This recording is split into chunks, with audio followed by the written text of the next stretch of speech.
stream. It is Friday, January 17th, 2020, 12:30ish in the afternoon. I'm going to play some games to get started today, and we're going to do Slay the Spire. They released a big update. I'm not going to keep trying for Ascension 20. Instead, I'm going to try and finish off the achievement for the new character that they added, the Watcher, which has been a lot of fun to play. It's really, really strong at the earlier levels, and it gets a lot more difficult when you get to the end. So we're going to try and beat the Eye. I've got a good run going, but I still have to beat the third boss, and I'm pretty low on life, I believe. And then after we're done with this, we're going to go to... No, I'm not low on life. Well, I guess we're going to upgrade a card then. Like, probably this Evaluate, because it's the only thing that's not upgraded. Sounds reasonable to me.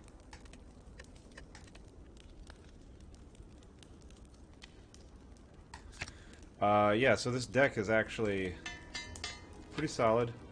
It's got 1, 2, 3 like waters, all upgraded. Which means I can, if I pull off an Omniscience on one of them, I can block 28 every turn for like, yeah, just block 28 every turn, which is awesome.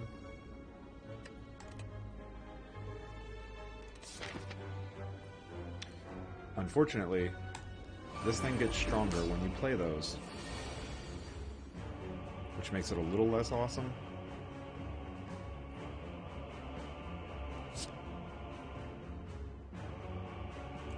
Alright, we definitely want to do this. We definitely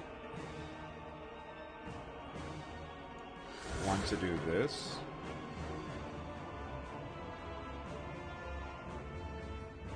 I'm not even going to worry about these because ideally we're going to hit the Omega before they start ramping up, and it'll just kill them in one shot.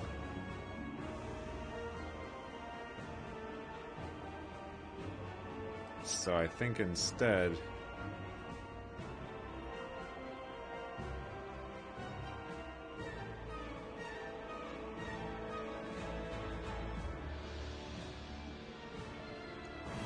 we're just going to do it like this.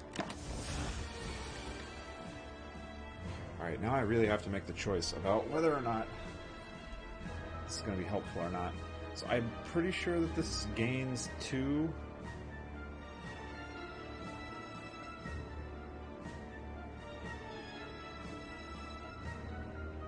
Yeah, whenever you play a power, it gains 1 strength. Which I think is something we just have to deal with, honestly.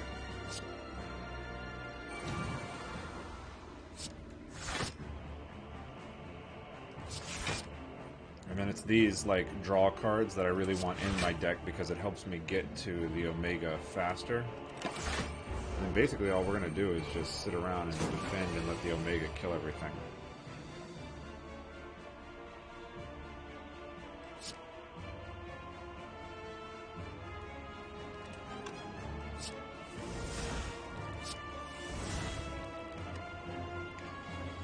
It might even be worth it to double beta, but I'm just going to take the most obvious route and hit the lake water twice.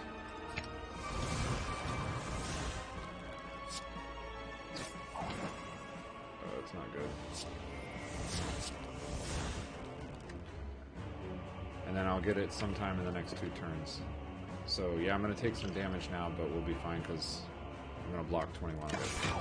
22 of it. And in the meantime, I'm going to drink this beer. I've got me a Firestone Nitro Merlin. It's a milk stout. I have no idea where this beer is from.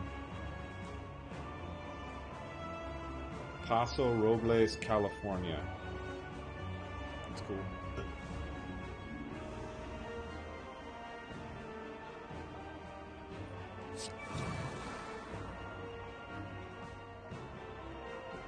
Alright.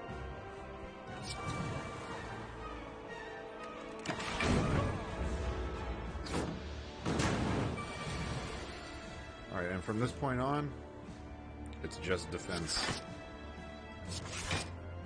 Over and over and over again. I'm going to leave all the insights in there because if I draw them, it'll get me right through. I also got calipers, so I can just stack this endlessly.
I almost don't even want it to die right now. I want to just stack this as high as possible.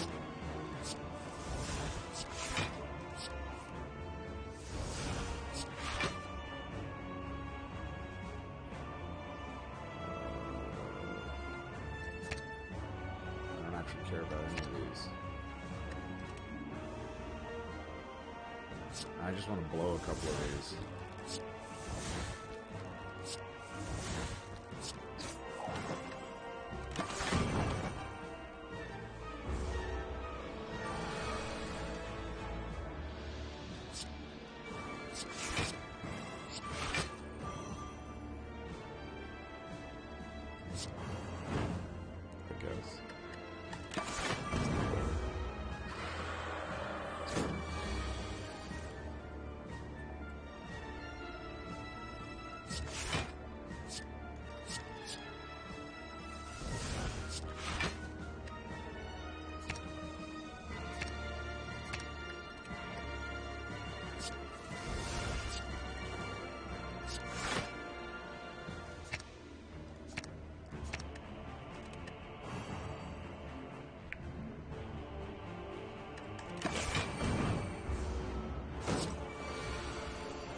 Walkthroughs.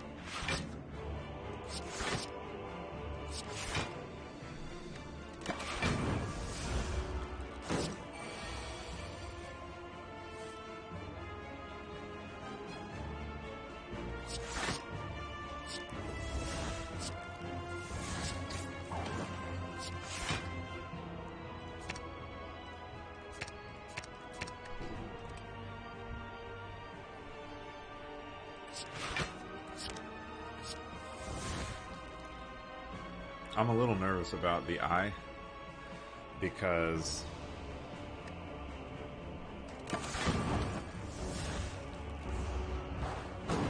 excuse me, the heart, because I don't know that I can outrace it as it keeps ramping up.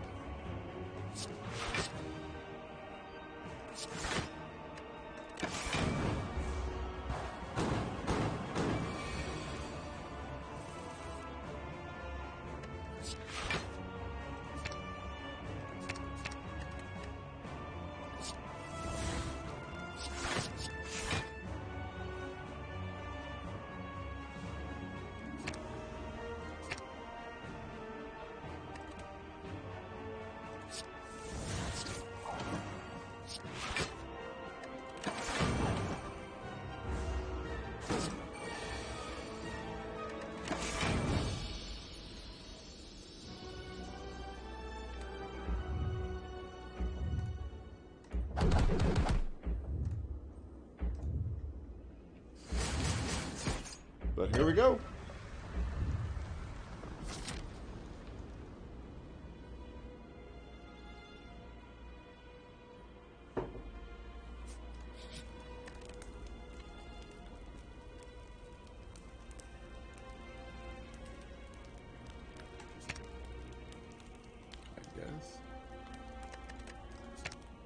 Maybe we'll actually do the pressure points this time.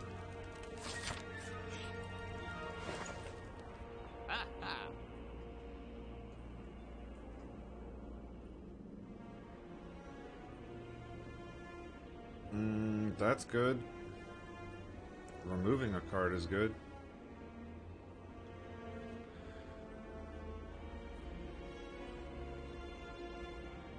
I might as well go ahead and spend all this. The Protect, that's kind of expensive. Using a potion to gain 5 life, also good.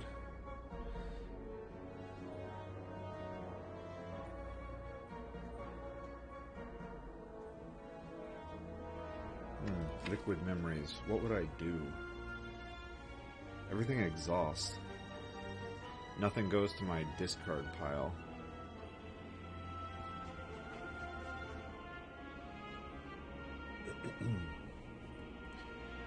I don't even care about the parasite. You do end up getting... You gotta get rid of the eruption. That is an absolute waste of a card. It's like even worse than Strike.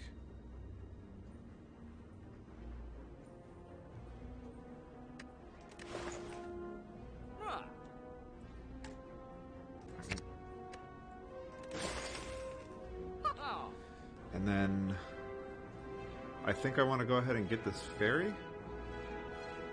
This is not bad. This is not useful. So this is like two you're allowed 2 deaths.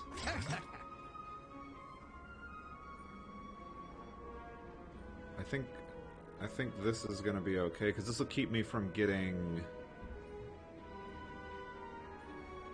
Really, the one thing I don't want to end up with is vulnerability myself.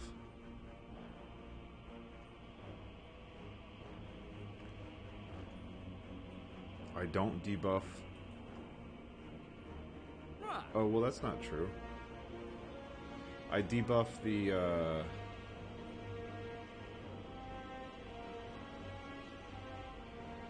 I wonder if I get 5 random brews if I could get 1 more. But I also really like the ability to, like, tack on an additional 30 block.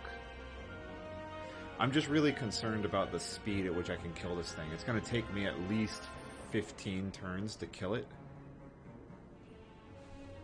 Because my only damage... My only damage is the heart. Is the Omega.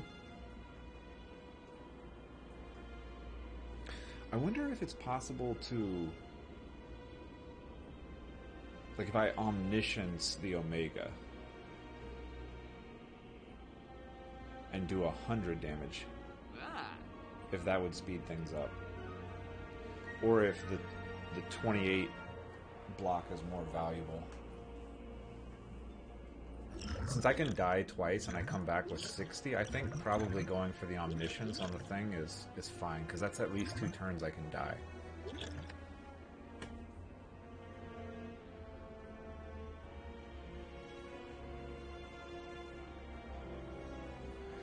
And now I'm starting to think that not even blocking, but just trying to find another fairy would be even better.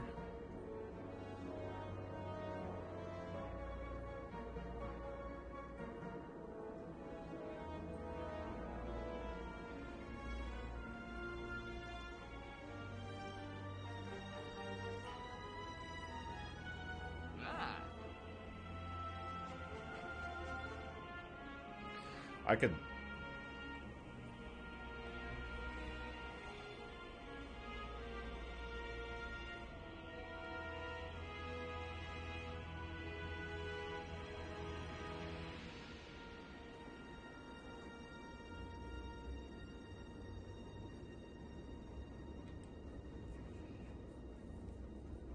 I don't know the right answer here.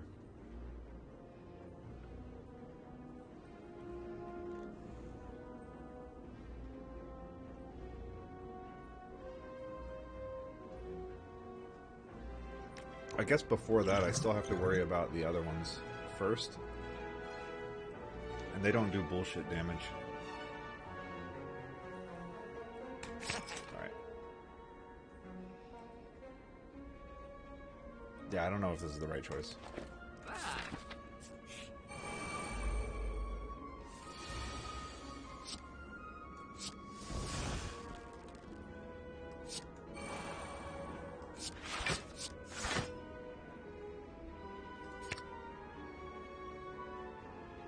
I need to intercom.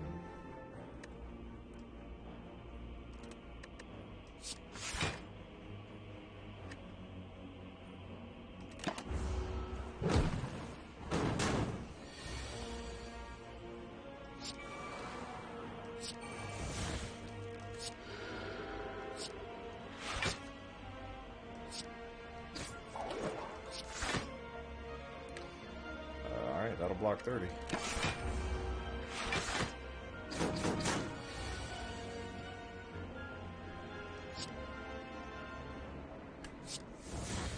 Okay, now ideally what happens is I draw the Omniscience and not the Omega. That's my ideal.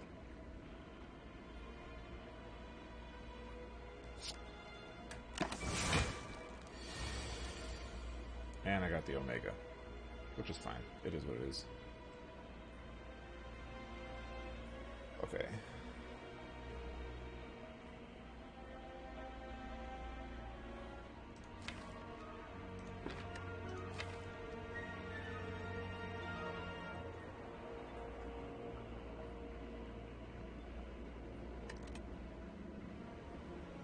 The only thing that's really valuable for the Omniscience at this point is the like water, so I'm seriously considering not popping it on here. I mean, we have to do this. That's obvious. And then I need to cast something on here.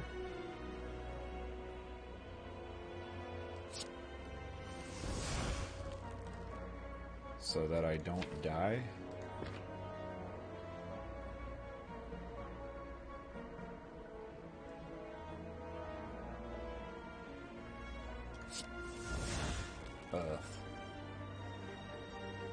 I wonder if that turns me. It does. Okay, good. So I'm going to pop that like water. And we're going to just get this out of our hand. We don't need it anymore.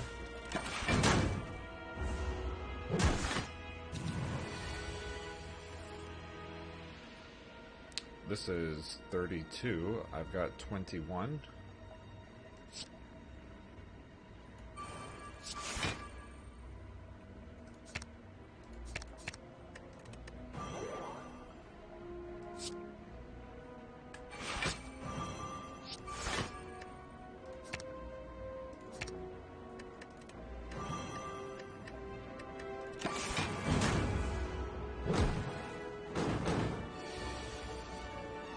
Yeah, we should be good at this point. Anything I want to hit this on? Pop it on the defend to get rid of it?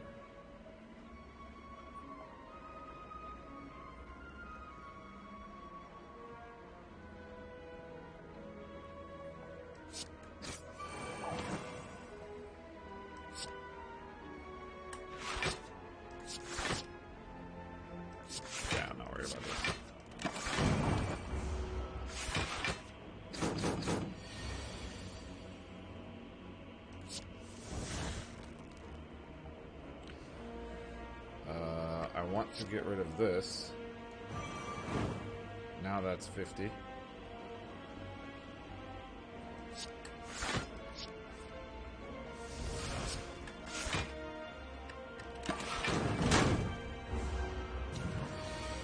And gain.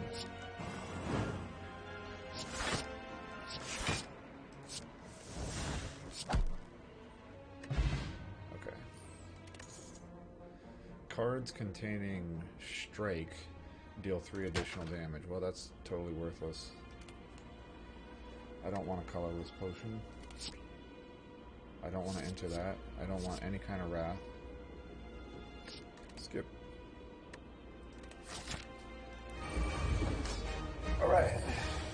see if we can do this.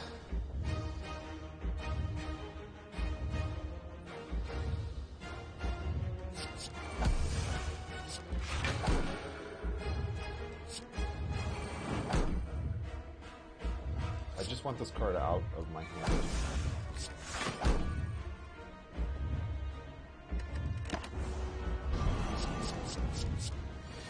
See, that's bad. Frail is bad.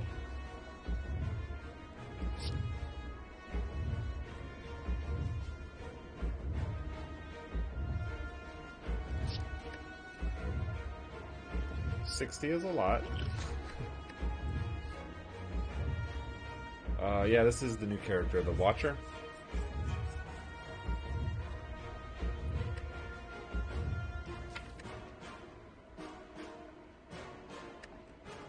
I think I probably want to hit this beta.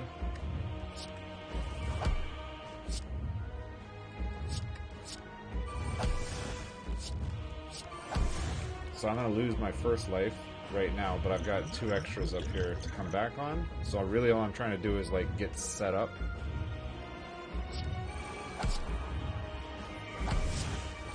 And ideally what I want to do is I have an Omniscience and I want to hit that on the Omega, so I'm hoping I don't draw them together, and I'm hoping that I draw the Omniscience before the Omega.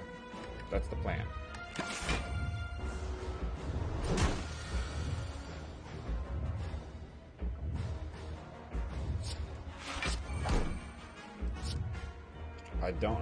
I don't want to draw into it right now, so I'm not actually going to play this. I don't want to draw into it because I wouldn't be able to play it.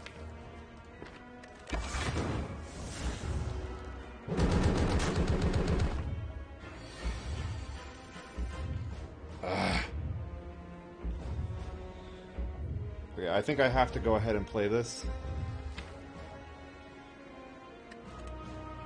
I really, really, really wanted this to turn into... Maybe I don't need to. I'm not going to get attacked right now. I can pop on the like water, and then I can throw up the dexterity potion for a defend, a third eye, and an evaluate.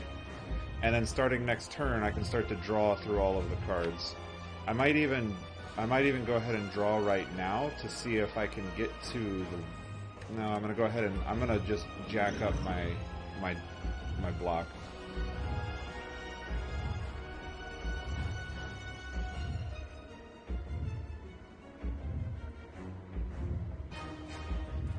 Because I really want to hit the Omniscience on the Omega. And start doing 100 at a time instead of 50, which would take me, what, 15 turns to win?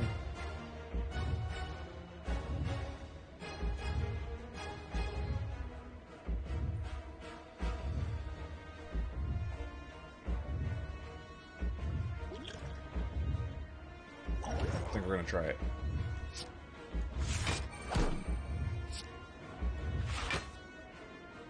And basically I want to get through all of these. Keep that one because I can draw.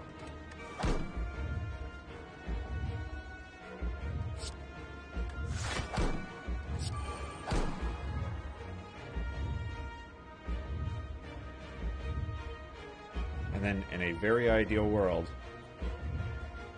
I hit that Omniscience before the Omega.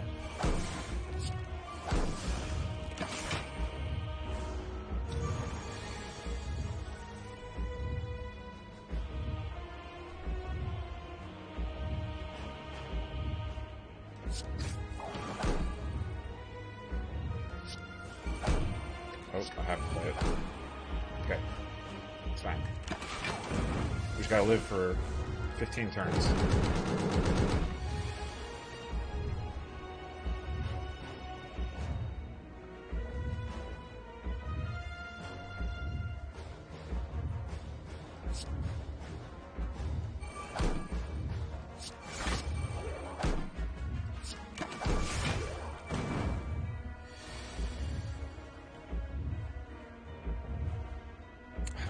Cards in my draw pile.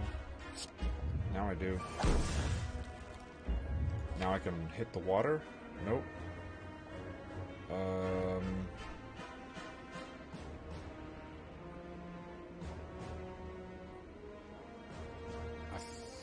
think I want to go with the Vigilance, because I don't ever want to cast Vigilance.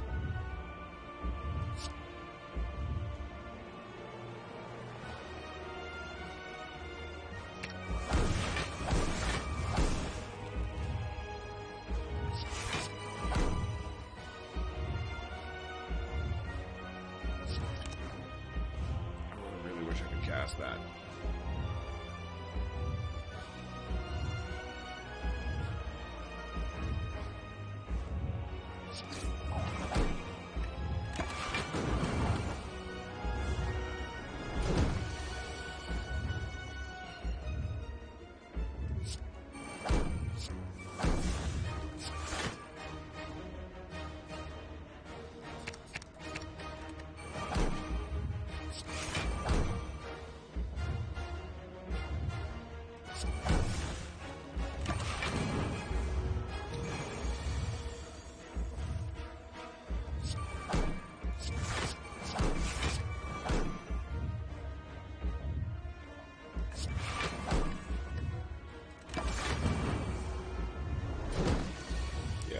I got this.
Okay.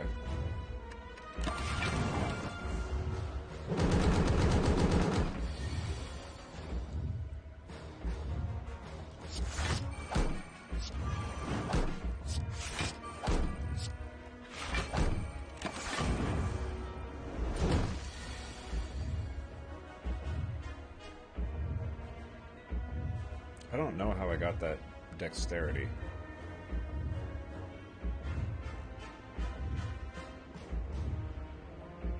I have no idea.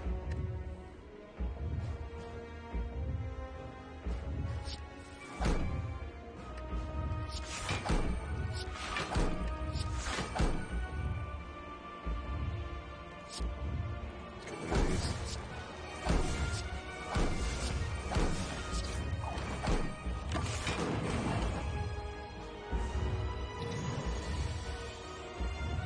$15 times 12? What? What? What is that? 15 times 12. 180. Okay, well, I'll live. Barely.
Nice.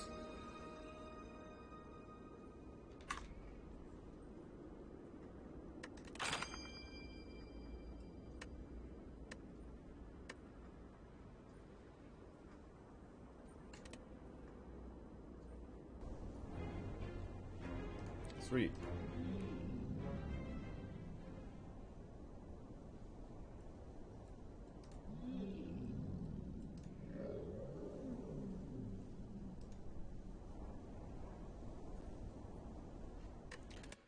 Sweet.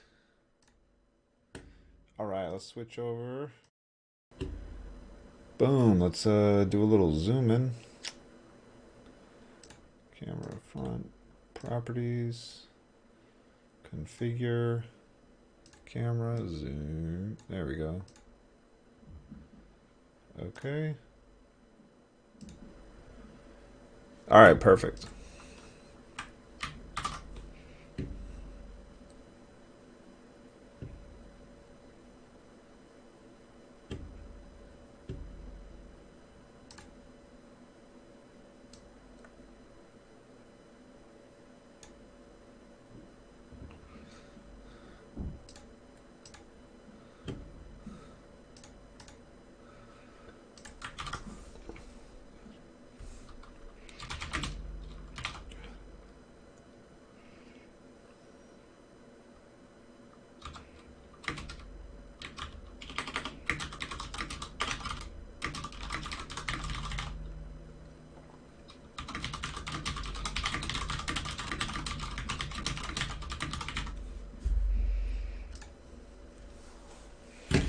All right. Okay, great. That's awesome. Let's get done with this. Don't save that. No reason to save that.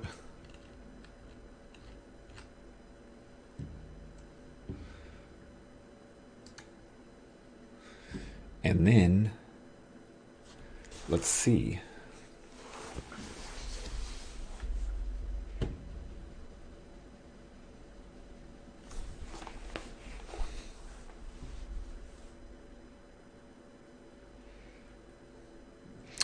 Okay, let's switch over the stream info. Happy Friday! Gaming's done.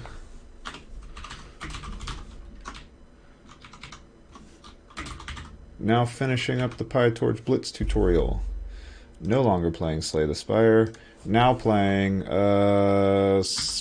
Science and Technology. Yep, done. Okay. Anaconda.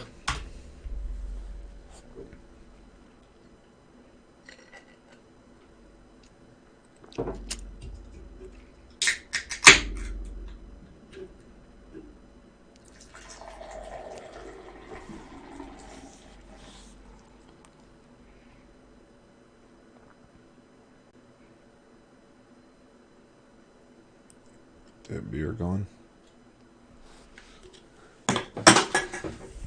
And environments. What are you complaining about? Yes, I'd like to help improve. No, I'm good. You tried, but no. Environments, learn PyTorch.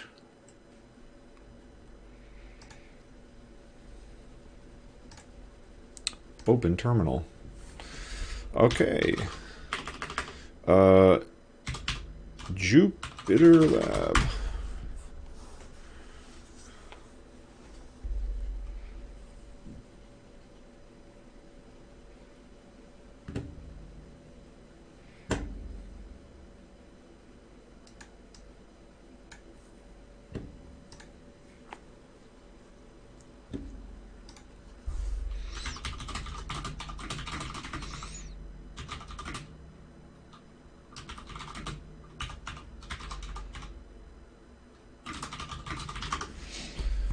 And then let's go to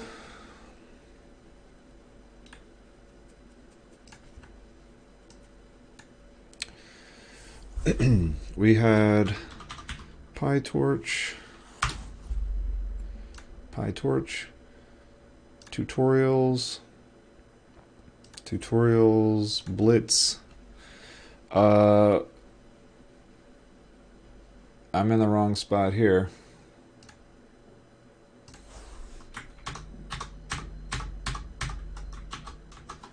Goodness me, how hard is it to quit? There we go. Okay, we got cd space experimental / learn PyTorch. And now we want Jupyter Lab.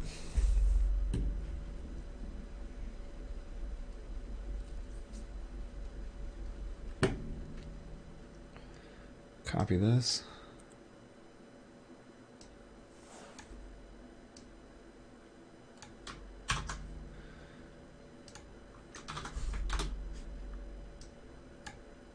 Okay, module 3 is what we were on. Show contextual help goes down here, which I found is actually pretty cool. It's like whenever you're on something, like for instance, linear. Well, it used to show it. I think it might actually be running all of this.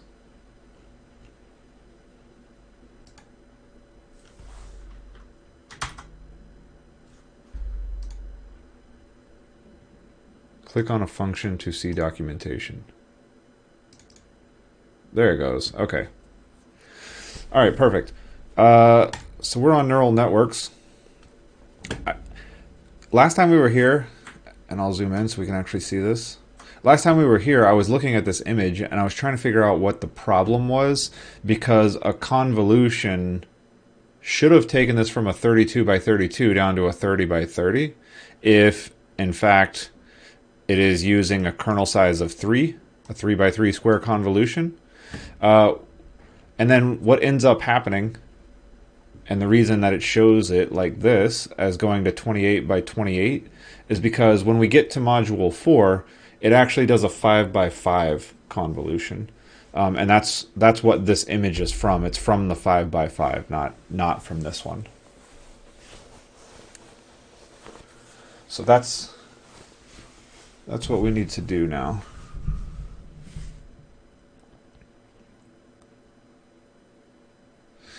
Okay, let's take a look at how this thing is actually put together. On forward, you run the convolutional layer.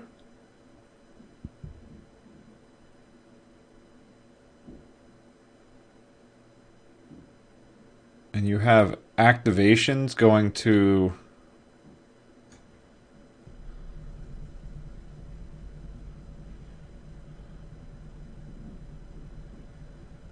I'm going to be honest with you, I don't really know.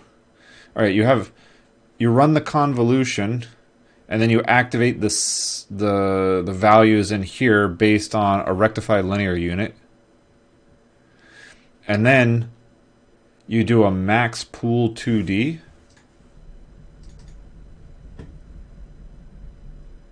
Applies a 2D max pooling. Let's see what max pooling is.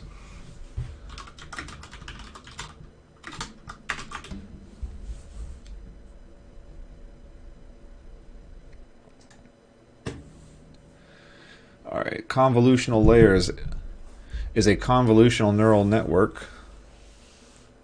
Summarize the presence of features in an input image. Sure.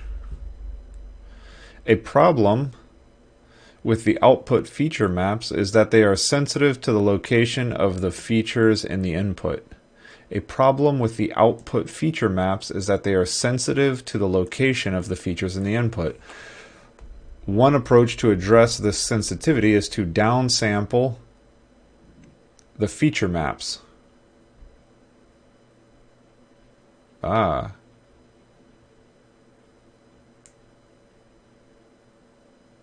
Okay. Okay.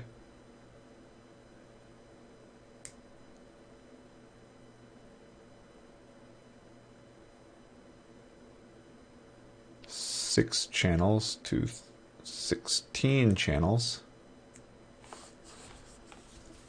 Okay. One approach to address this sensitivity is to downsample the feature maps. This has the effect of making the resulting downsampled feature maps more robust to changes in the position of the feature in the image. referred to by the technical phrase local translation invariance. Well, that's interesting. Pooling layers provide an approach to downsampling feature maps by summarizing the presence of features in patches of the feature maps. Two common pooling methods are average pooling and max pooling to summarize the average presence of a feature in the most activated presence of a feature and the most activated presence of a feature respectively. In this tutorial, you will discover how the pooling operation works and how to implement it in convolutional neural networks. After completing this tutorial, you will know pooling is required to downsample the detection of features in feature maps, how to calculate and implement average and max pooling in a convolutional neural network, and how to use global pooling in a convolutional neural network. Alright, sounds good to me. Discover how to build blah blah blah. Tutorial. 5 parts. Pooling layers. Detecting vertical lines. Average pooling layers. Max pooling layer. Global pooling layer. Pooling layer. Can I get rid of this? It's kind of bothering me. Convolutional layers in a convolutional neural network systematically apply learned filters to input images in order to create feature maps that summarize the presence of those features. Convolutional layers prove very effective, and stacking convolutional layers in deep models allows layers close to the input to learn low-level features like lines, and layers deeper in the model to learn higher-order, more abstract features like shapes or specific objects. A limitation of the feature map output of convolutional layers is how they record the precise position of features in the input. This means that small movements of the position of the feature in the input image will result in a different feature map. This can happen with recropping, rotation, shifting, and other minor changes to the input image. A common approach to addressing this problem from signal processing is called downsampling. This is where a lower resolution version of an input signal is created that still contains the large important structural elements without the fine detail that may not be as useful to the task. Downsampling can be achieved with convolutional layers by changing the stride of the convolution across the image. A more robust and common approach is to use a pooling layer. Let me make this bigger so y'all can actually read what I'm reading.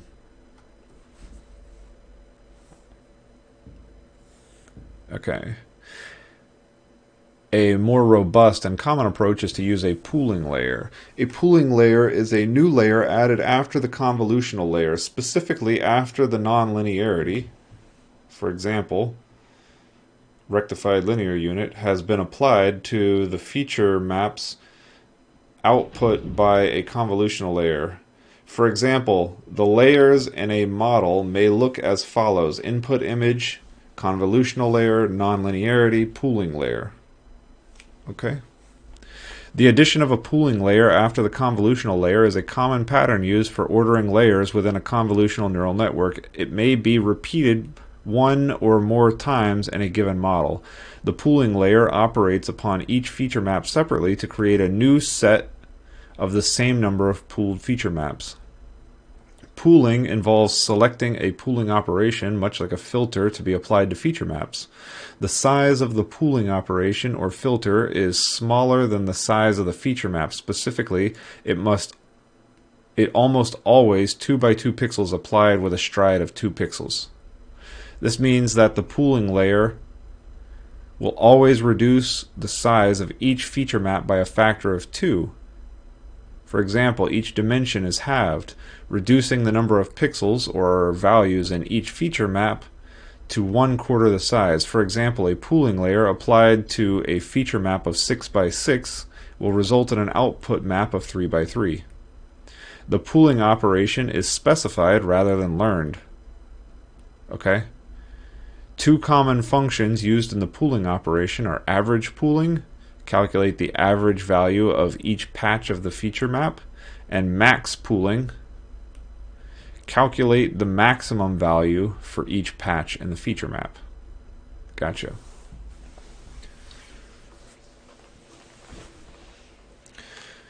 The result of using a pooling layer and creating downsampled or pooled feature maps is summarized version of the features detected in the input.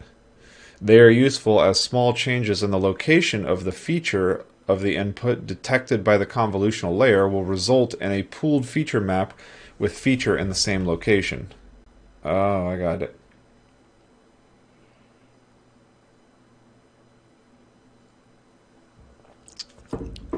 This capability, added by the pooling, is called the model's invariance to local translation, meaning small translations.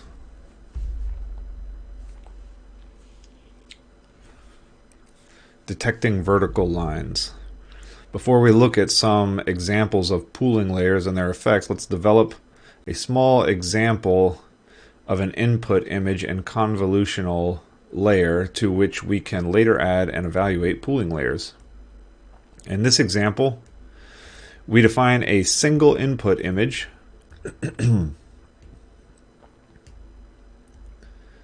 or sample that has one channel and is an 8 pixel by 8 pixel square with all 0 values and a 2 pixel wide vertical line in the center. Next, we can define a model that expects input samples to have the shape 881 and has a single hidden convolutional layer with a single filter with a shape of 3 by 3 pixels.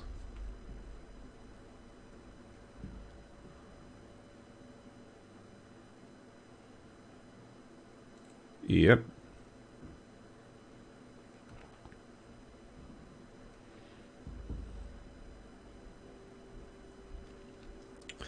A rectified linear activation function, or ReLU for short, is then applied to each value in the feature map.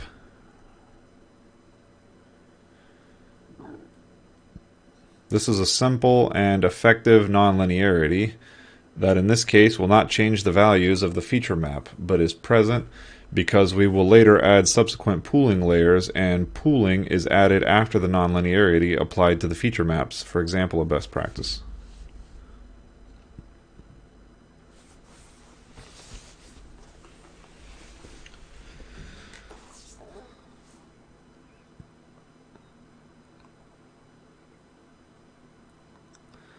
Alright, the filter is initialized with random weights as part of the initialization of the model. Instead, we will hard code our own 3 by 3 filter that will detect vertical lines.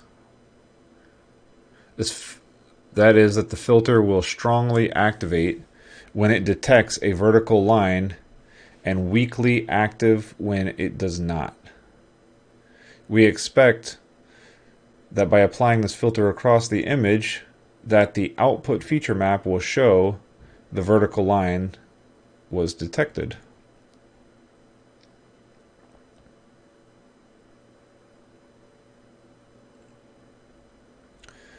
Okay. Next, we can apply the filter to our image by calling the predict function. Yeah, whatever. The result is a 4-dimensional output with one batch and a given number of rows and columns. We can print the activations in the single feature map to confirm that the line was detected.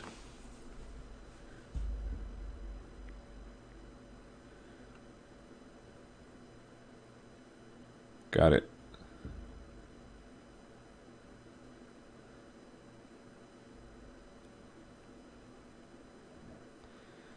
Alright, average pooling layer.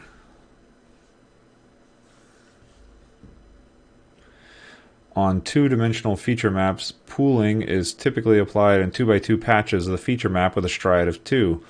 Average pooling involves calculating the average for each patch of the feature map. This means that a 2 by 2 square of a feature map is downsampled to the average value in the square.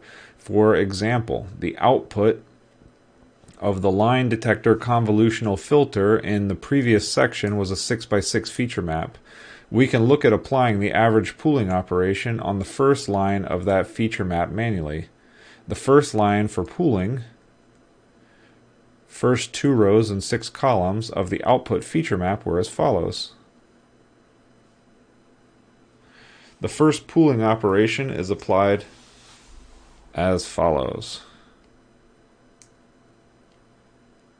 Got it.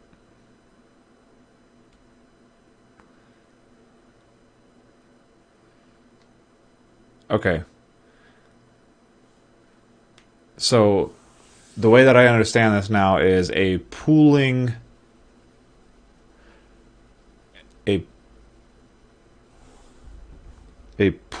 layer is basically a way of reducing the size of the input in a non-learned way by applying a static filter to it. And that's it. That's the whole thing. Which makes sense. That's fine.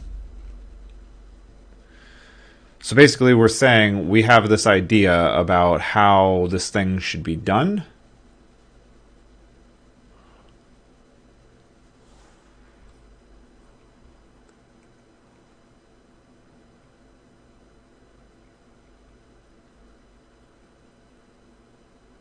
That's interesting. Okay.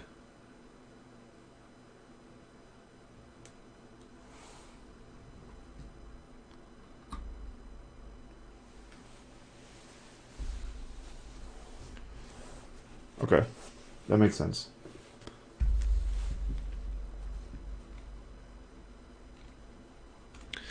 All right, a max pooling layer. Maximum pooling or max pooling is a pooling operation that calculates the maximum or largest value in each patch of the feature map. The results are downsampled or pooled feature maps that highlight the most present feature in the patch, not the average presence of the feature in the case of average pooling. This has been found to work better in practice than average pooling on computer vision tasks like image classification. Okay. That's it for the first line of pooling operations. The result is the first line of the max pooling operation.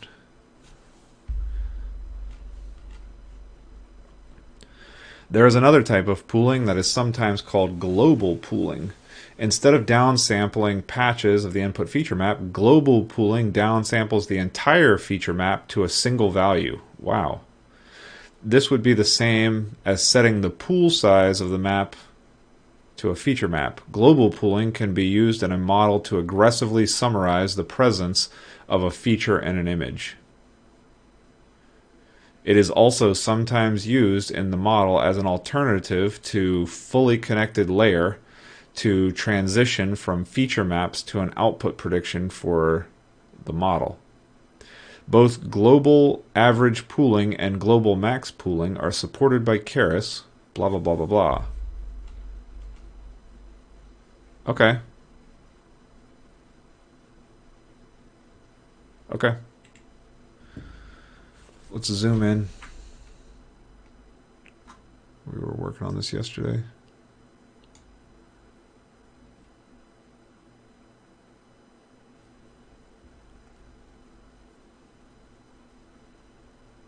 Okay.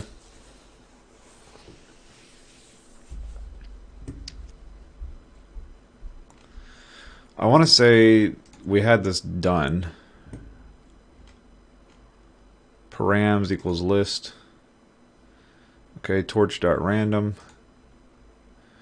Did some stuff. Alright, target output.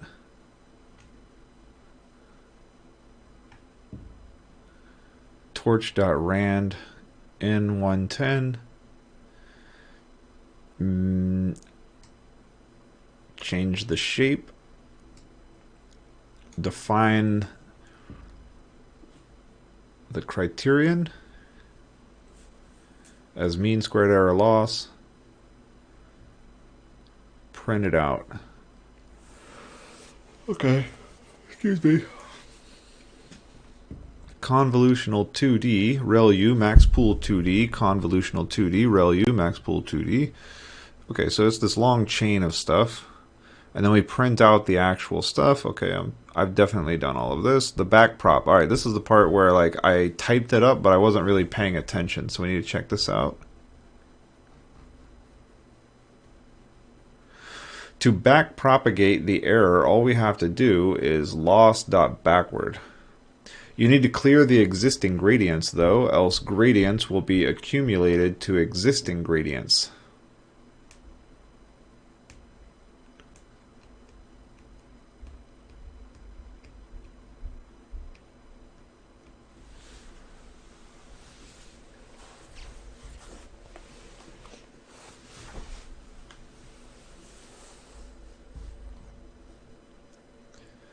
You need to clear the existing gradients, though, else the gradients will be accumulated to existing gradients. Now we shall call loss.backward. Okay, so we cleared out the gradients. Then we call loss.backward.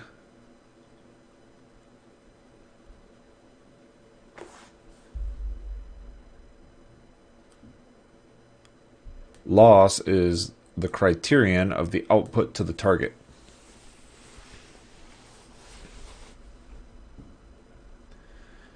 Import, okay, and then we actually have some values, so things were different. Torch.optim.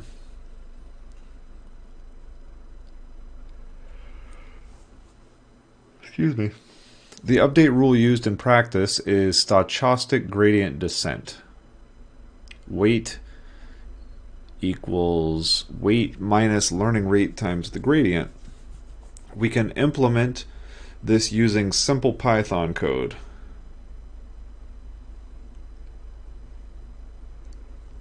Excuse me. God, I got the yawns. Alright, learning rate equals 0.01, which I don't have. Oh, I skipped this part. For f,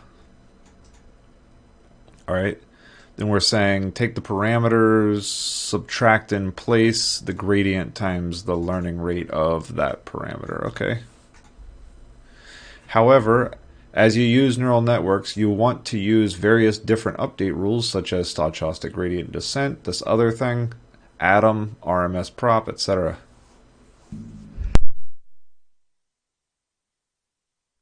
Goodness me.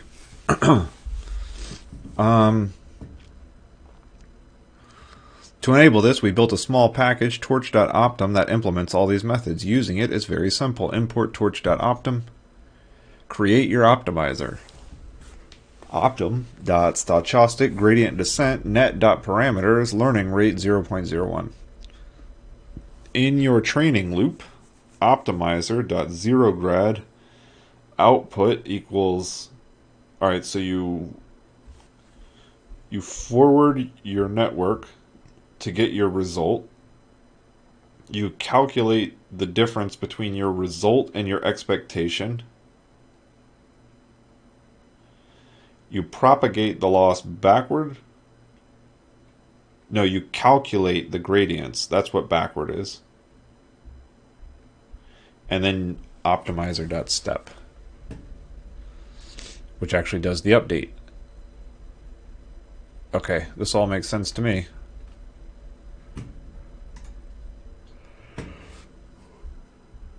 Training a classifier.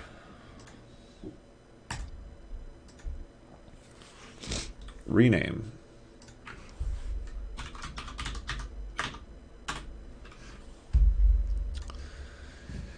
Alright, this is it.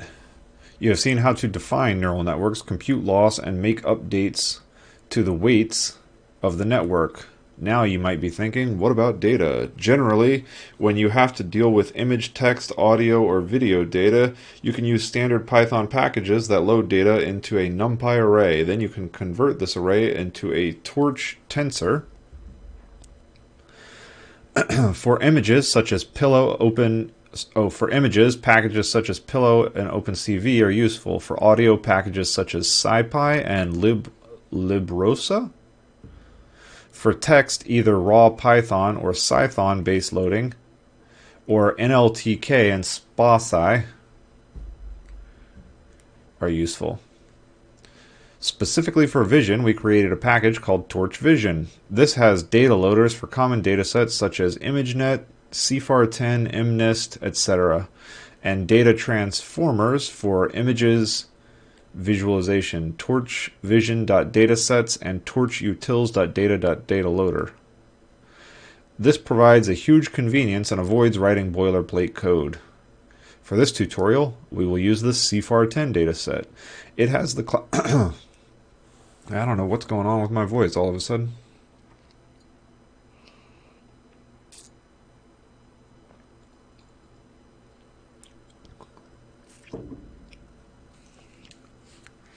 All right. For this tutorial, we will use the CFAR10 dataset. It has the classes airplane, automobile, bird, cat, deer, dog, frog, horse, ship, truck. The images in CFAR10 are of size 3 by 32 by 32. That is a 3-channel color image of 32 by 32 pixels in size. Training an image classifier. We will do the following steps in order. Load and normalize the CFAR10 training and data and test datasets using Torch Vision. Define the network. Define a loss function. Train the network on the training data. Test the network on the test data. Loading and normalizing CFAR10. Using Torch Vision, it's extremely easy to load CFAR10. Okay.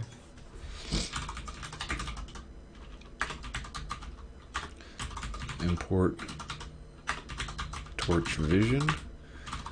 Import Torch Vision dot transforms as transforms. Uh-oh.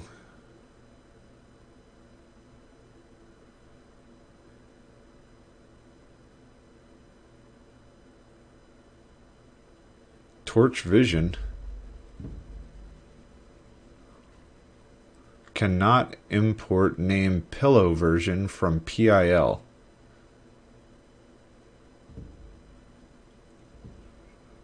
Well, that's not good.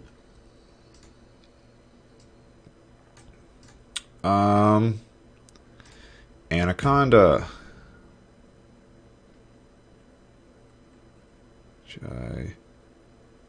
Pillow.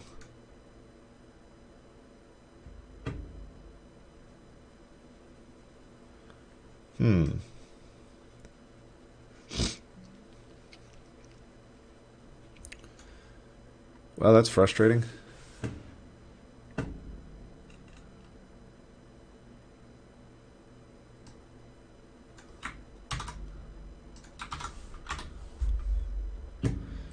Import error.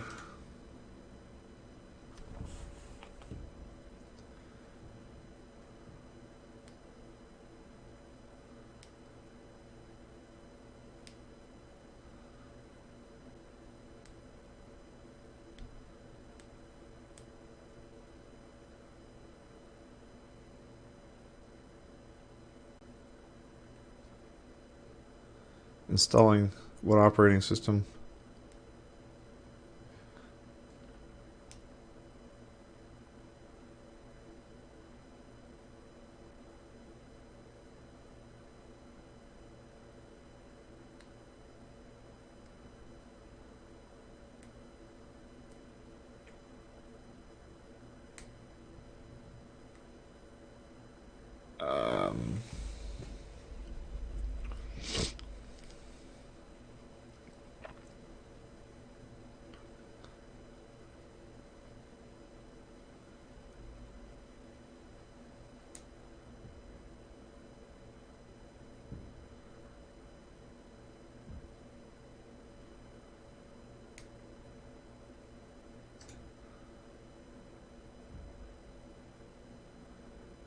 Huh.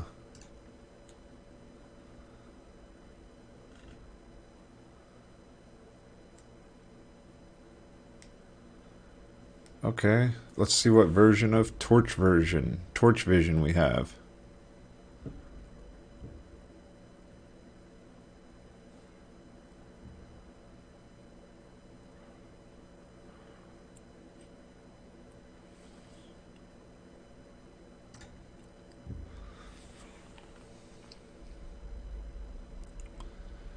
Torch Vision. Oh. Well, that's not good. Upgrade.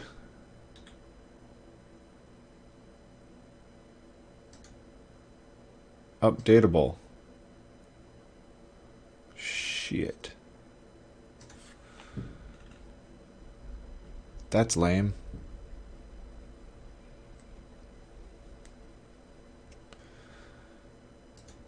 Okay. Anaconda. Torch Vision 0.5.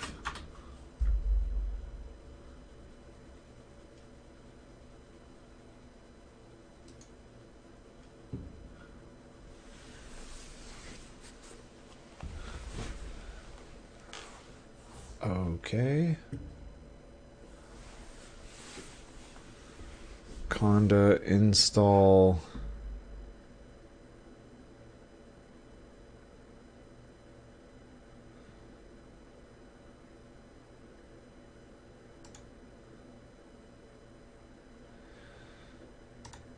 Okay. Conda install Torch Vision equals 0.5.0.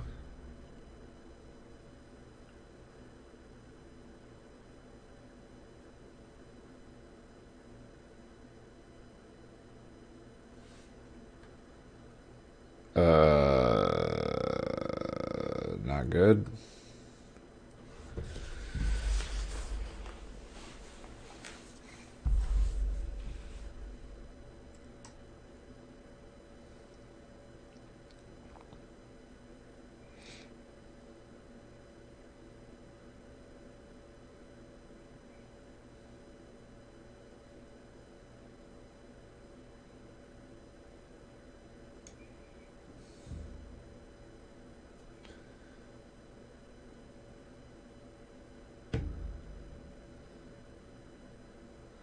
Like, I don't know what to do here.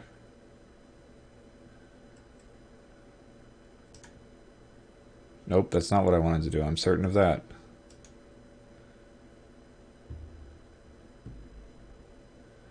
I want it to give me the command to install this.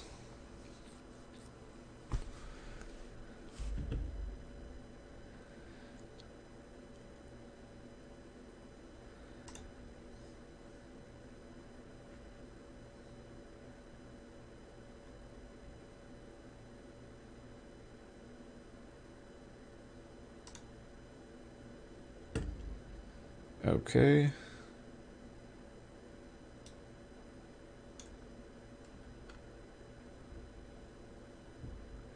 Pillow. Oh, it's equals equals.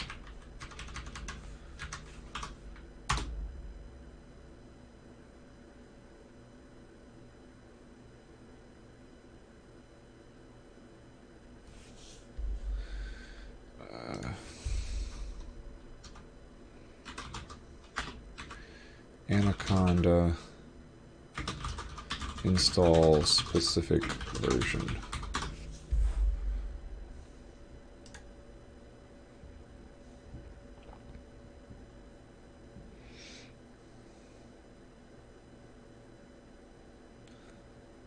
Conda search. Torch Vision.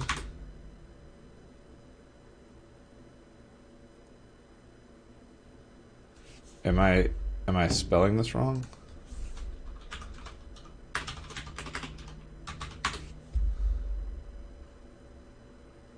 PyTorch. Install. Anaconda. 3.7. CUDA 10. Conda. Windows. Stable.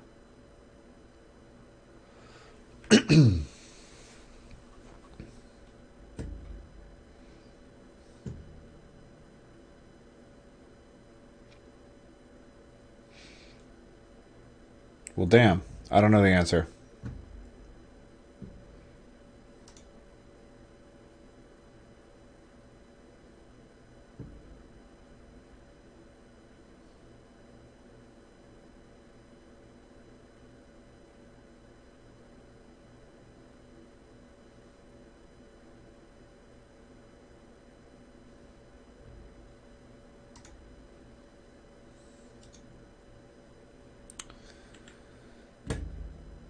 Okay.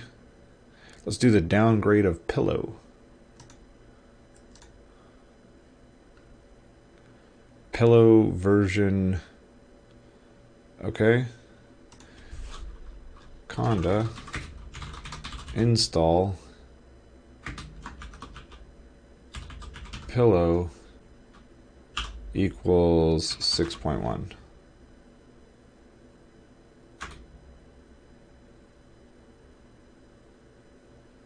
Failed with initial frozen solve.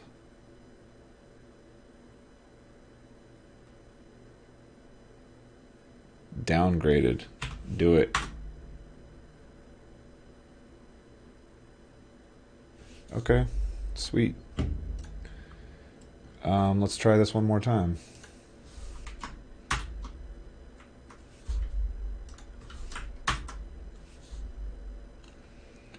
Nope, we just can't be fun. We just can't have fun.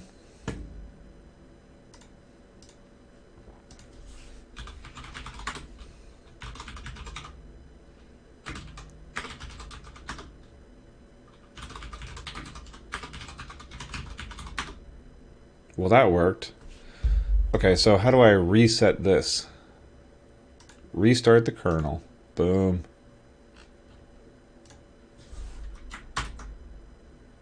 Okay. All right. Back on track-ish.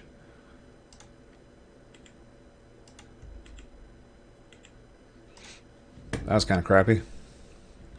If running on Windows and you get a broken pipe error, try setting the num worker. Sure.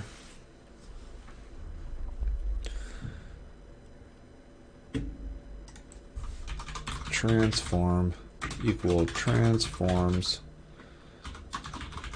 dot compose transforms dot to tensor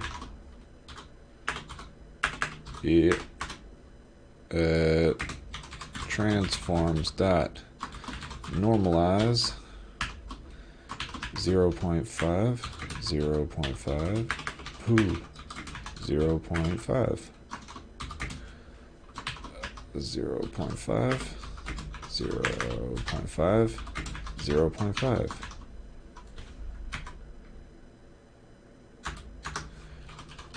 train set equals torch vision dot data sets dot c far 10 root equals dot / data train equals true download equals true transform equals transform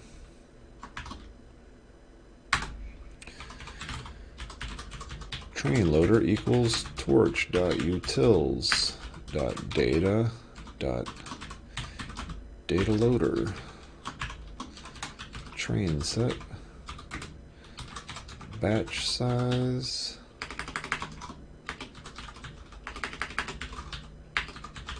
equals 4 shuffle equals true num workers equals 2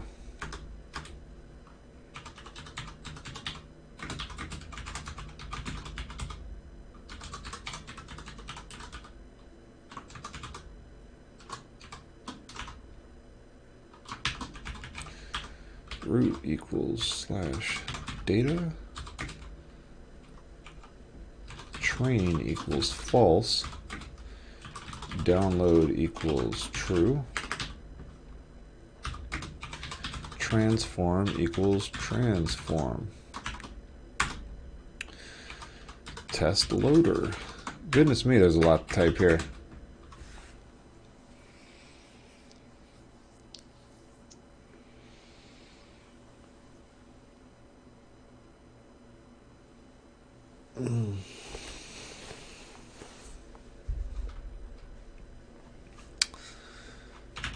torch.utils.data data loader, test set, batch size equals 4, shuffle equals false, num workers equals 2, classes, plane, car, bird, cat, deer, dog, frog, horse, ship, truck. Well, that's a lot to type.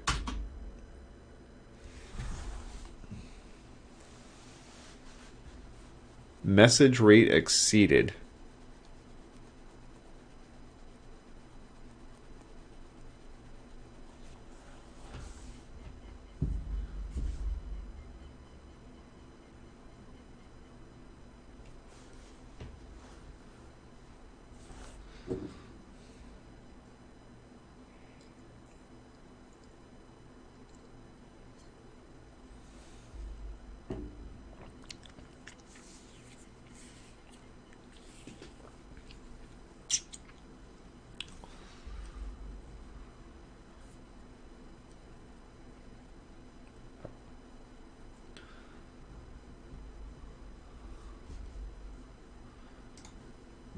I'm curious how big this is.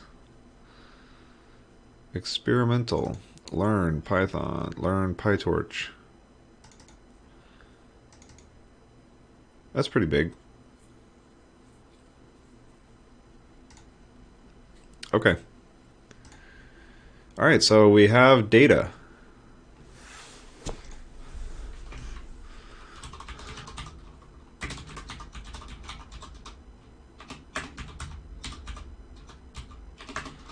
PyPlot as PLT, import NumPy as NP, IamShow image equals image divided by 2 plus 0.5.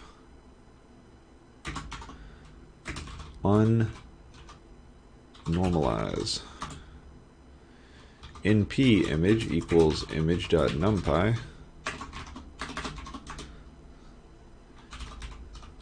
Plot.IamShow np.transpose np image 1 2 0. That doesn't make any sense to me. Dot show.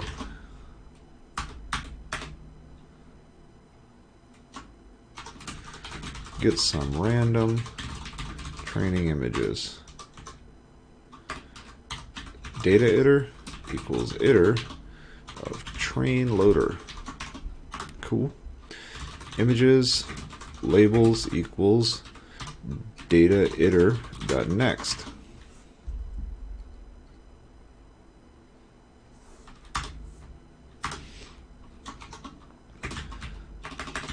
Show images. IamShow. Torch vision.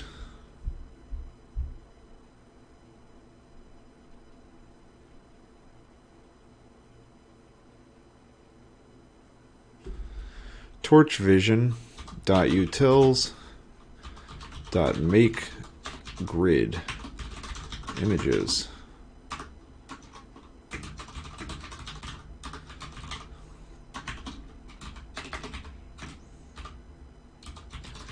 dot join.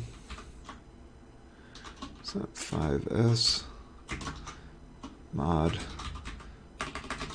classes labels j for j in range 4.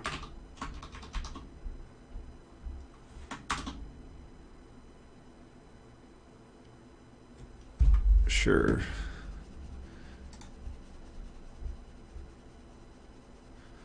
Okay. Yep. Okay, matplotlib.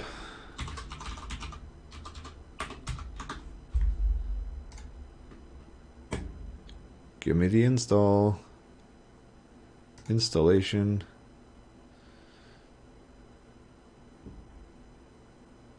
Conda.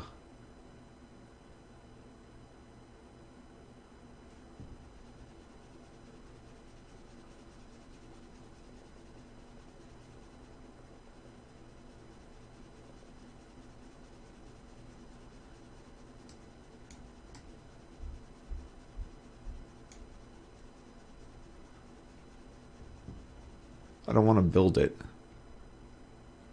I don't want to build it. I want to install it.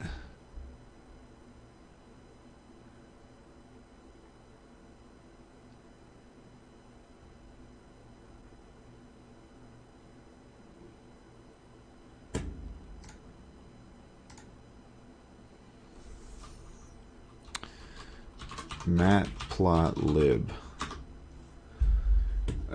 Great. Conda install matplotlib.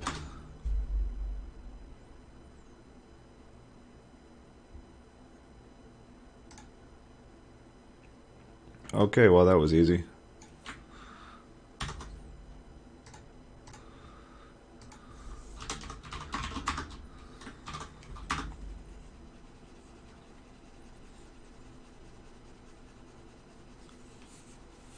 Yeah, do it. Do your thing.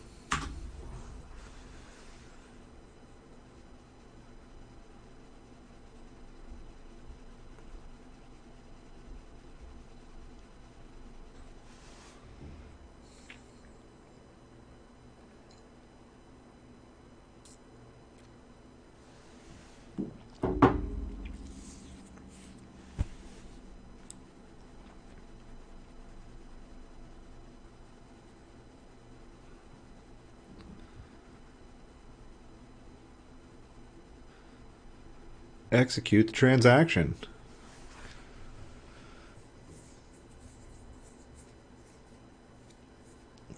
Waiting for things to install. What's the TLDR? No, wait, no. XKCD compiling. That's the one.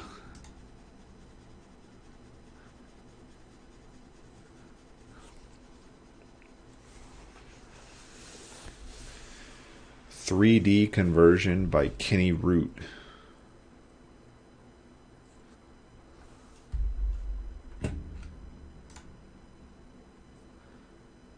Oh, look at that. That's fucking crazy right there. Shit, that's crazy.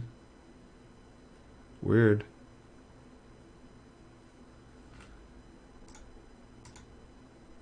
Okay.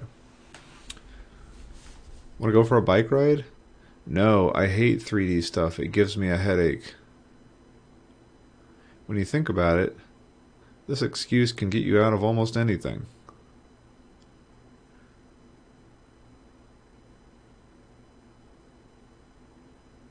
Weird.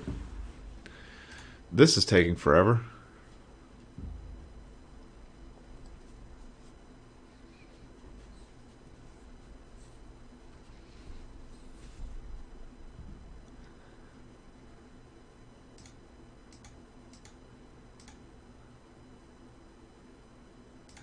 What's with this 3D stuff?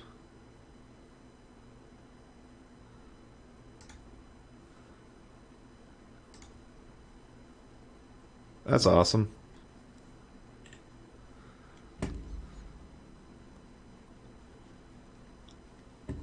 I have no idea what this is doing.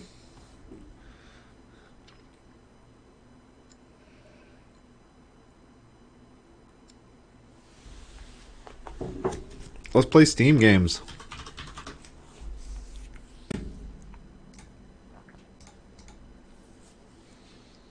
Oh shit, it's done. All I had to do was open Steam. Alright. Restart this kernel.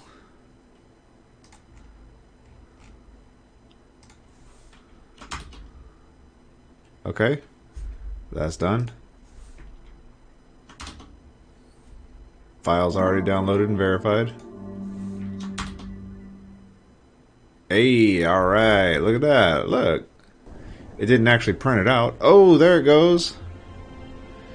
Damn!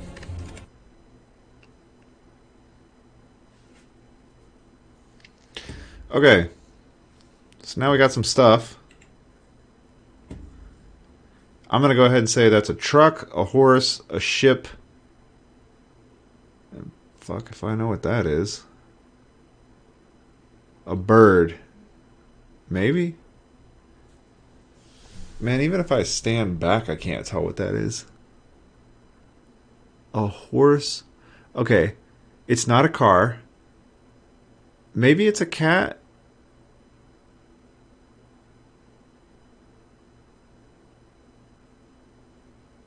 Oh, it says it right there, dog. Truck, horse, ship, dog. That's crazy. Well, I got 3 out of 4, so I feel pretty good. Okay.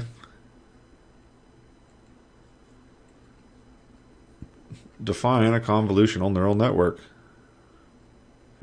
You got it. Let's do that.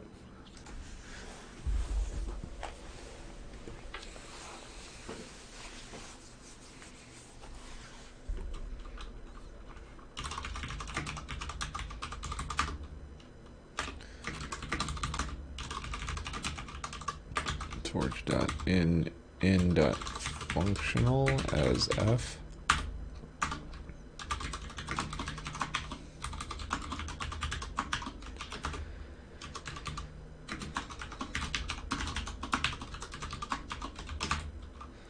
Super net self dot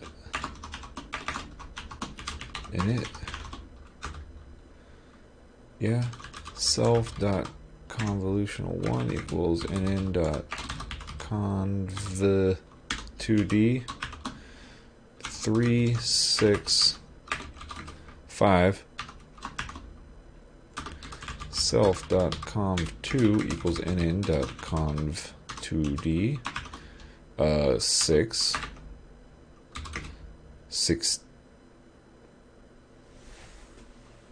16 5.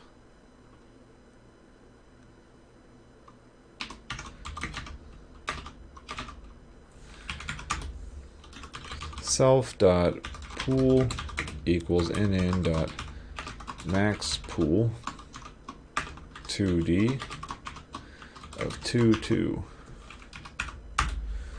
Okay. Self dot fc1. I wonder what FC stands for.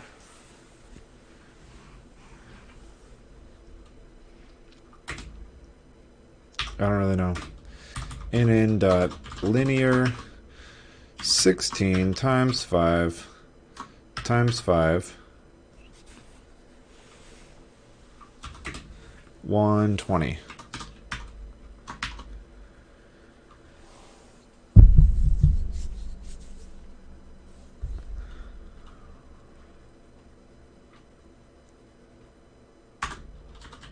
Self.fc2 nn.linear 120 84. Self.fc3 equals nn.linear 8410.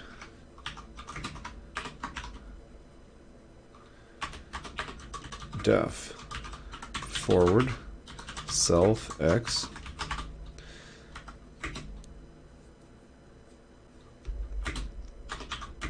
equals self dot pool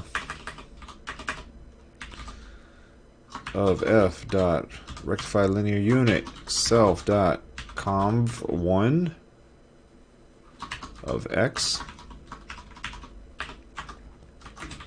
self dot pool f dot relu self dot con2 of x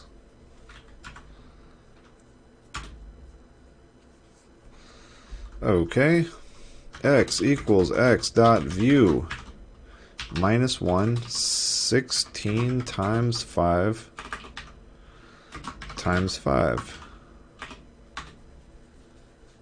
It's weird to reshape it inside of the network to me. X equals f dot relu self dot fc1 of x equals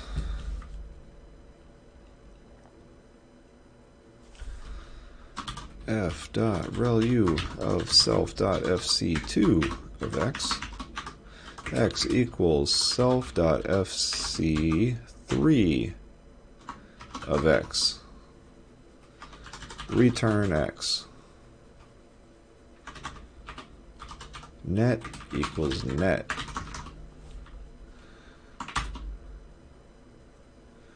Okay, define a loss function and optimizer. Import torch.optim as optim.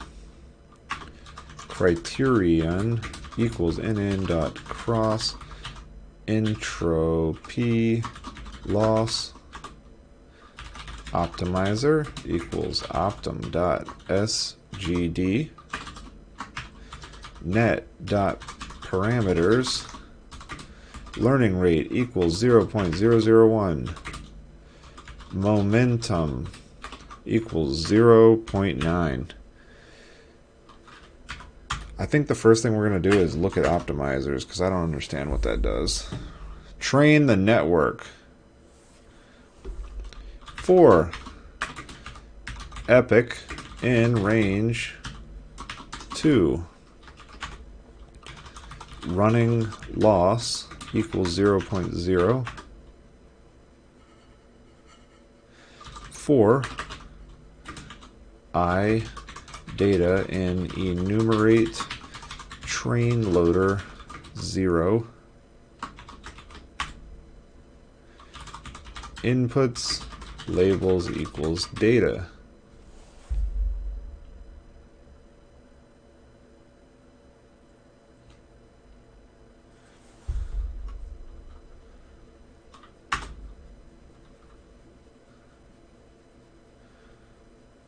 Okay, let's put these comments in here. Get the inputs. Data is a list of inputs labels. And then let's say 0 the parameter gradients. Optimizer dot 0 grad.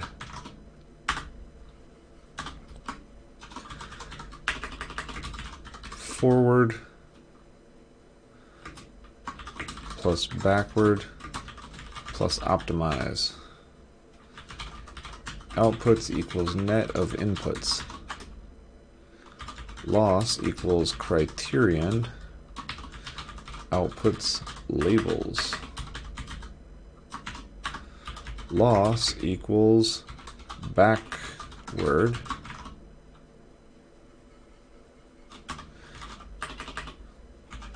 Optimizer.step.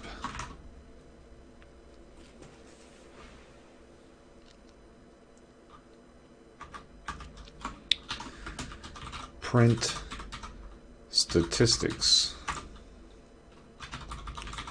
Running loss plus equal loss dot item. If I mod 2000 equals 1999, print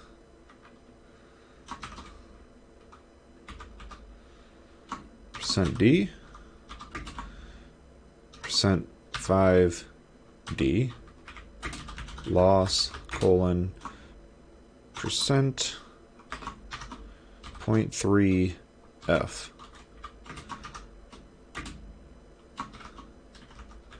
Epic +1, I +1, running loss divided by 2000.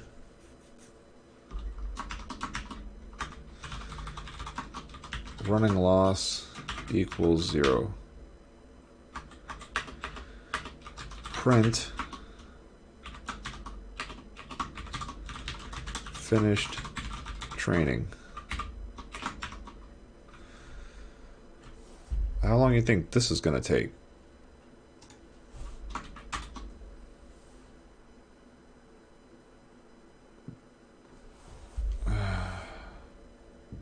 Name inputs is not defined.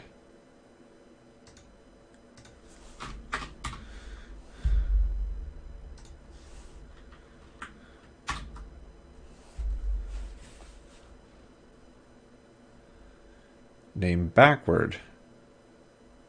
Loss equals net dot backward. Oh, loss dot backward.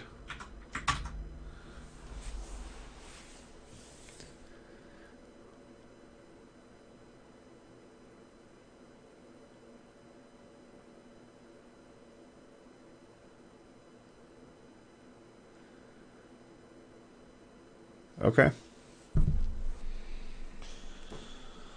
Let's give this some time.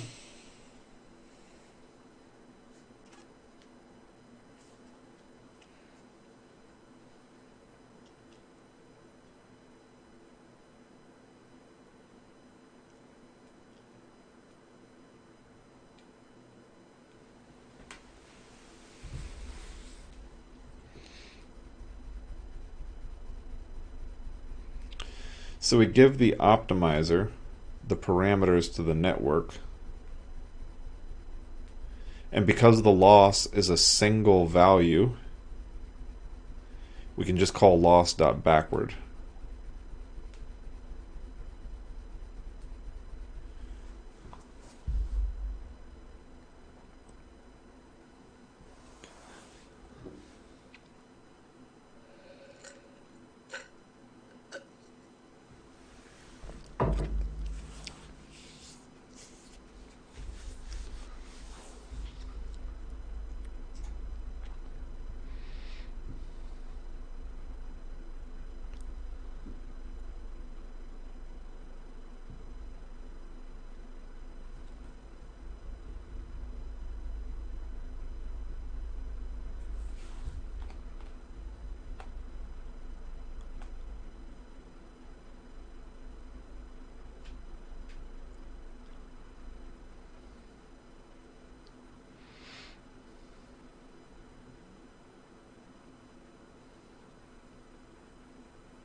Finish training.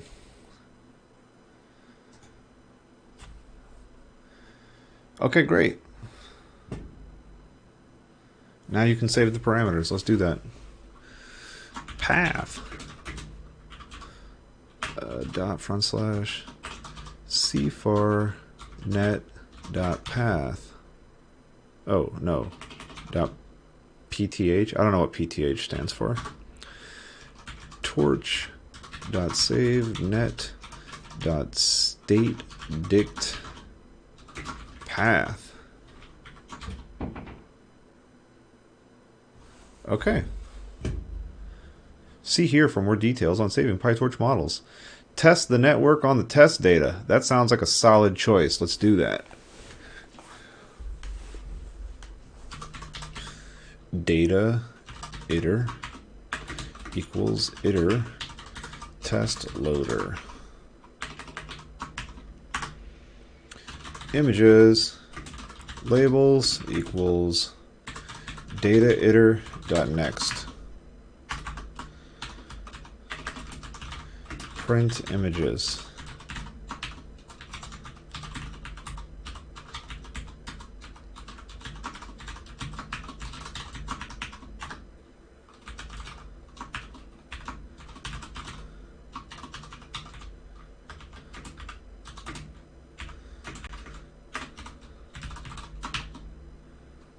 Oh man, all this typing.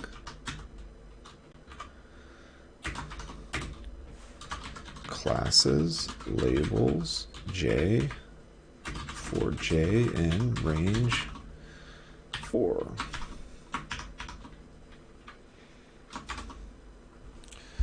Do your thing, do your thing. Okay. Well, that's correct, because it should print out the first 4. Yep. Next, let's load back our saved model. There's net.load state dict torch.load path. All keys match successfully. Outputs equals net of images. That's going to take a moment.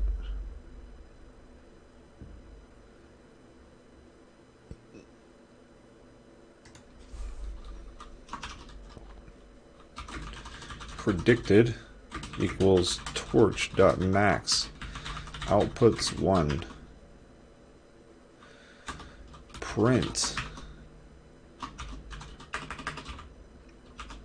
predicted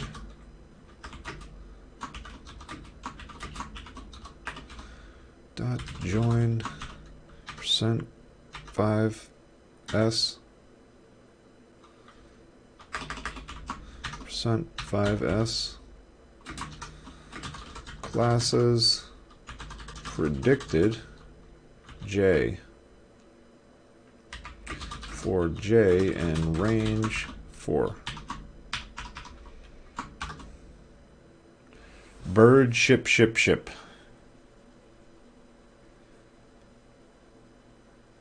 Okay. I mean, seems reasonable. Let's see how it performs on the whole data set. Correct equals 0. Total equals 0. With torch.nograd for data in test loader images labels equals data outputs equals net on images underscore predicted equals torch.max outputs.data 1 total plus equal labels dot size of 0 correct plus equals predicted equal labels dot sum dot item. Print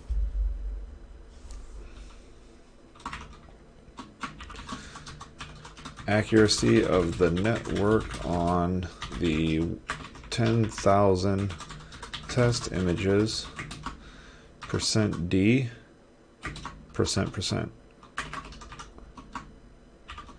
Mod, or well, format 100 times correct divided by total.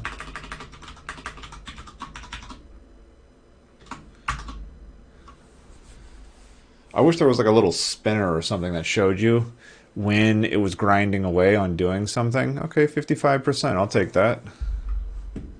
I mean, with 10 classes, a random guessing would be 10%, so I feel pretty solid about 55%.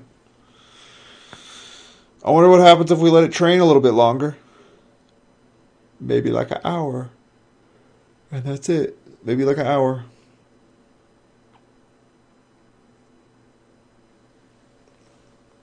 Like what if we let it train for like 10 epics? Alright. That looks better than chance, which is 10% actually. Oh, well, there you go. Randomly picking a class out of 10 classes seems like the network learned something. What are the classes that performed well and the classes that did not perform well? Great question.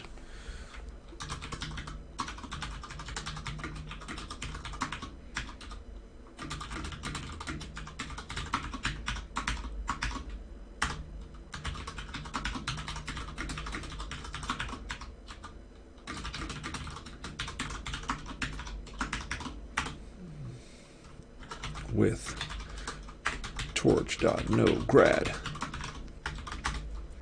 for data in test loader images labels. That's not right.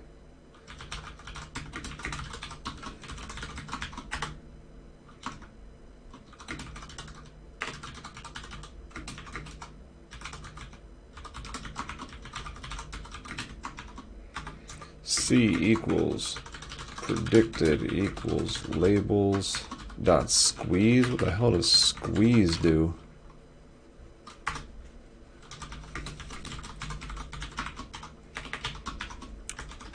Label equal labels I.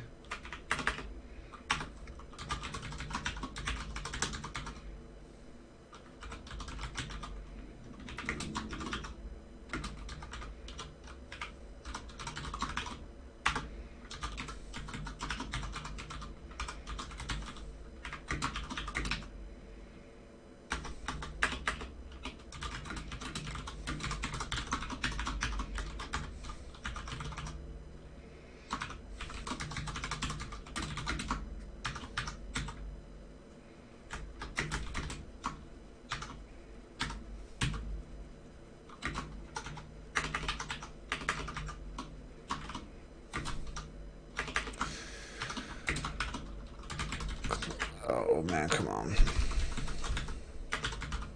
You can tell it's Friday. My typing is awful.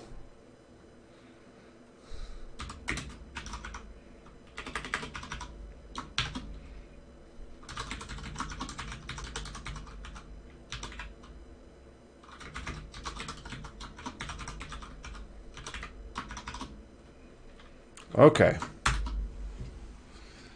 Run all the thing and do the math.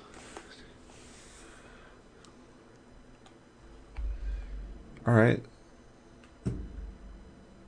Look at that. Totally different numbers. Plain 65%. Ooh, it is awful at deer and dog. It's bad. And cat too. How can you be bad at looking at cats? Training on a GPU. Crazy. You know what? We're almost done. Let's rip it out.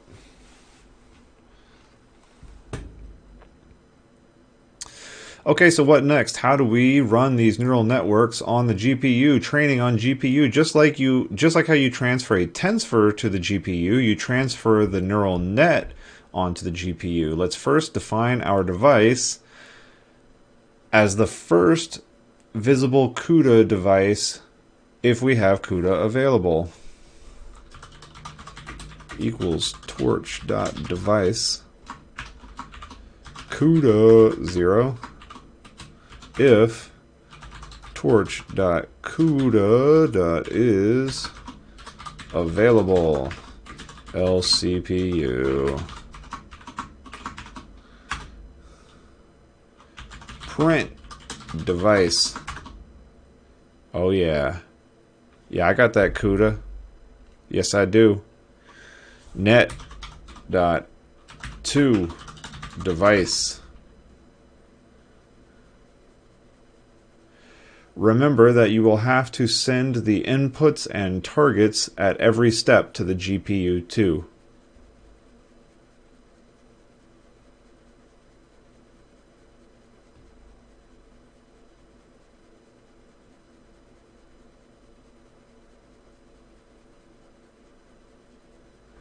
Sure.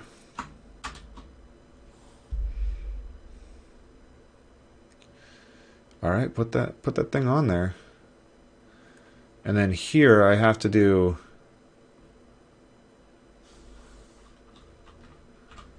data 0.2. You know what I want to do? I want to copy this.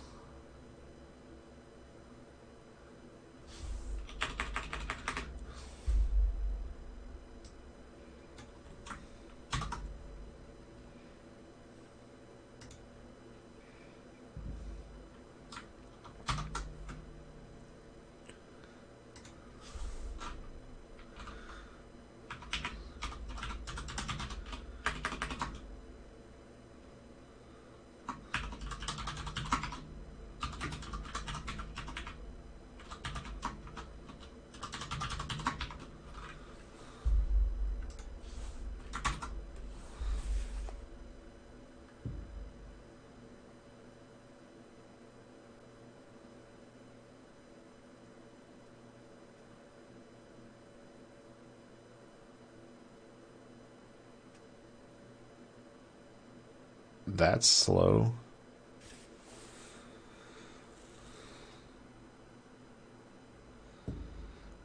What if we change the data loader? So the test loader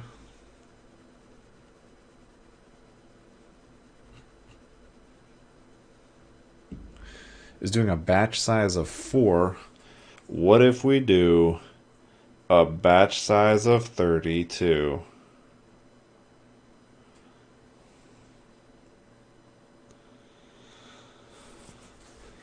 If you want to see even more, okay, try increasing the width of your network.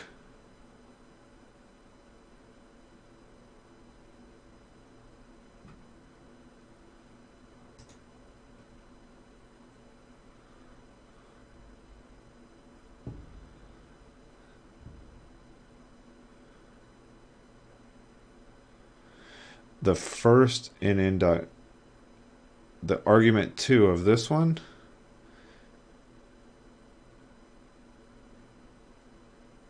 see what kind of speed up you get.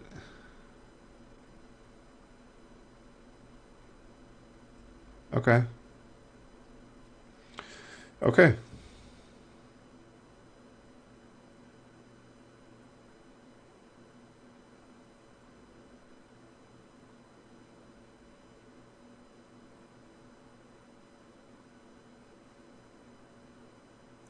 Okay, that's cool.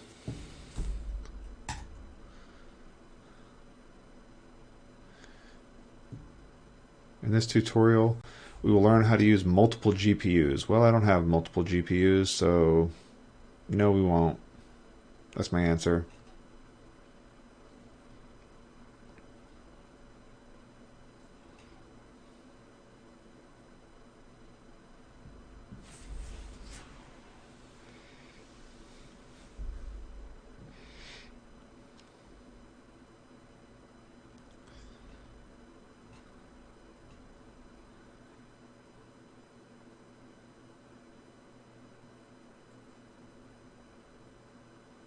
That's a freaking lot of GPUs. Okay. All right. Yeah,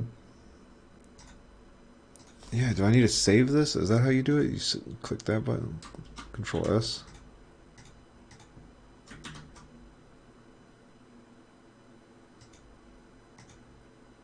Oh no, that means they're open. Got it. Okay. All right. That's going to be it for that.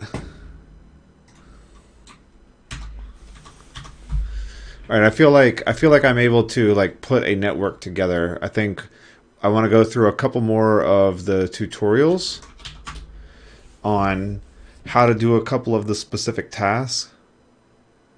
And then I think I want to come back and try and grind away on an actual problem that I was working on.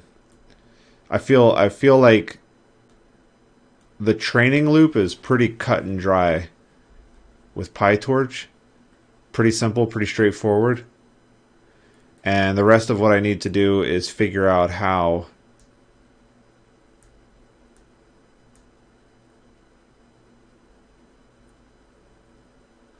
to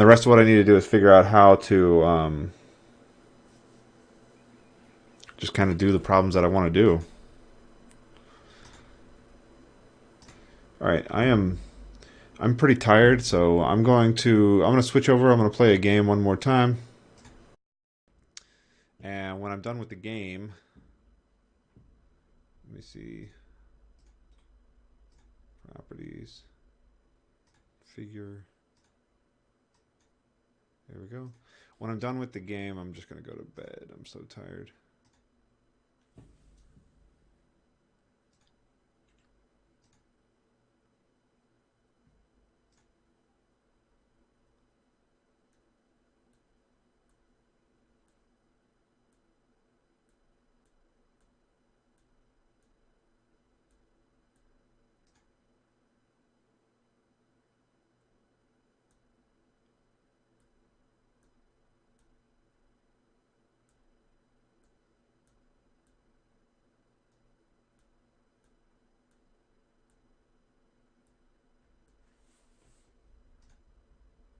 Okay.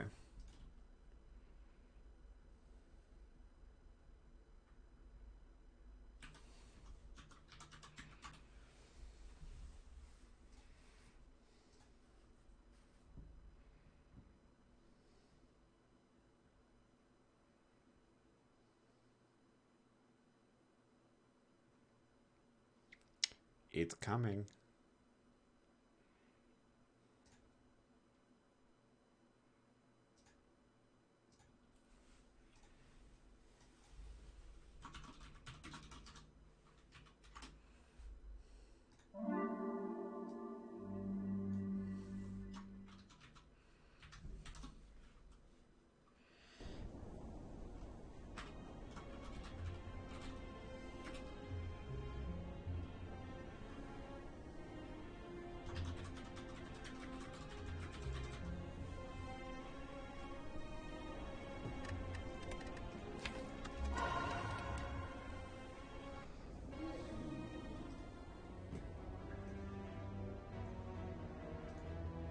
Judgment. That's solid. I'll take a judgment. Alright, we're just trying to level. I want as many. We're only going to get 3. That's fucking lame. Now we're going to hit a couple of elites. Then we're just going to go straight for this one, honestly.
was stupid.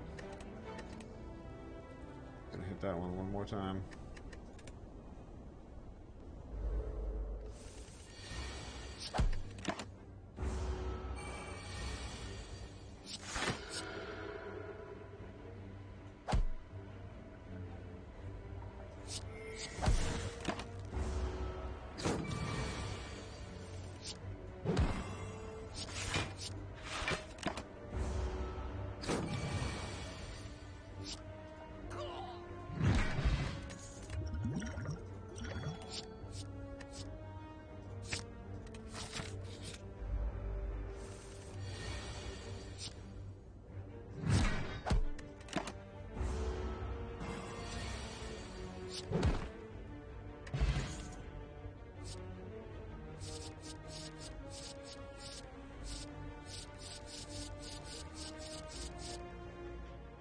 I don't really like the Deva form.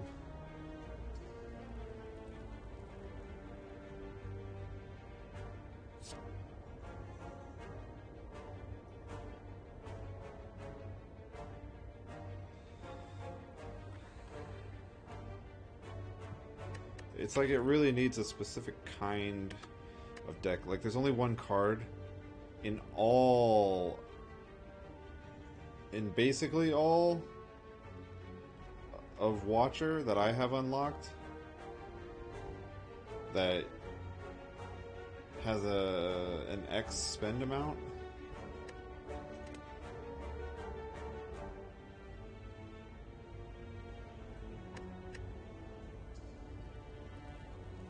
I'm not gonna worry about it, I don't think. What's the upgrade on that? 9? 9? No.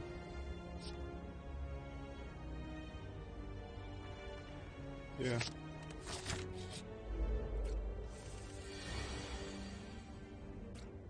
You want an attack first?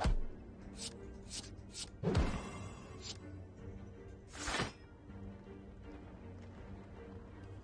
that's good.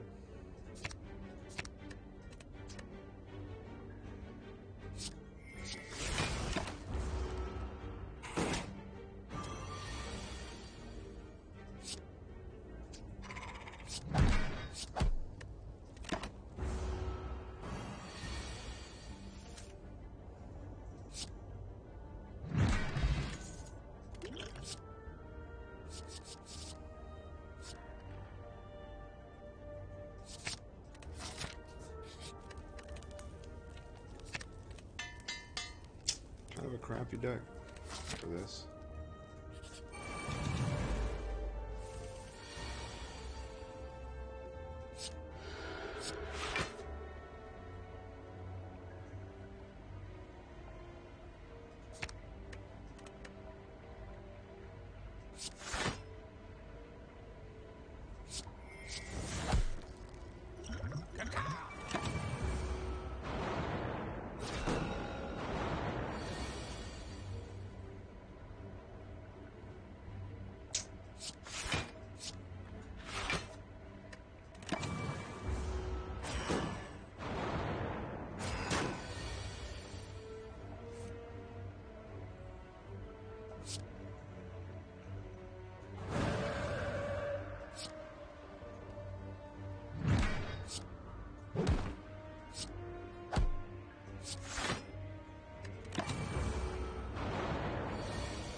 Lame.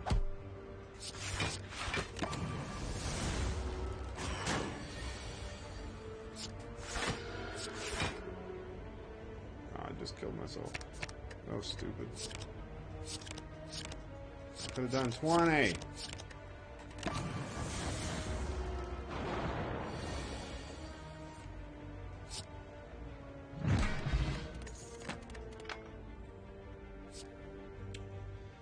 Let's go the mantra route. You got any mantra cards? Give me some mantra. Mantra? I'd do a mirror.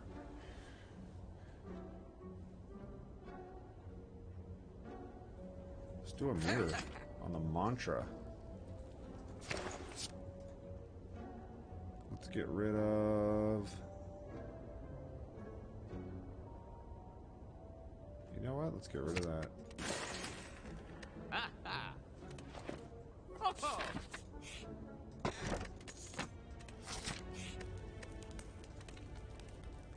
I'm gonna do the judgment thing.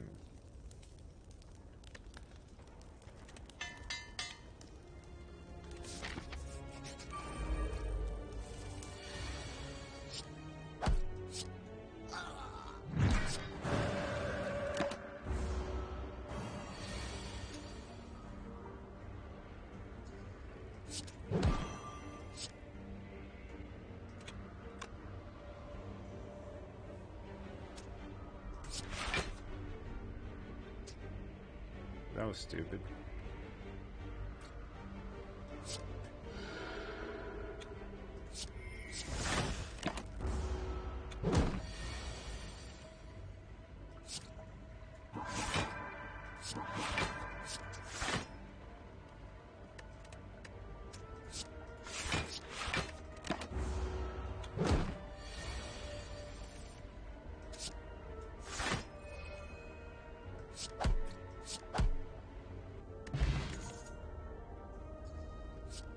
Your next attack deals 5 additional damage. Yeah.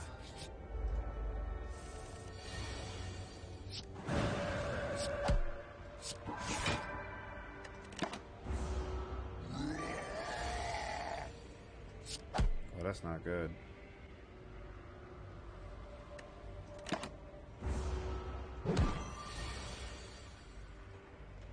Yikes.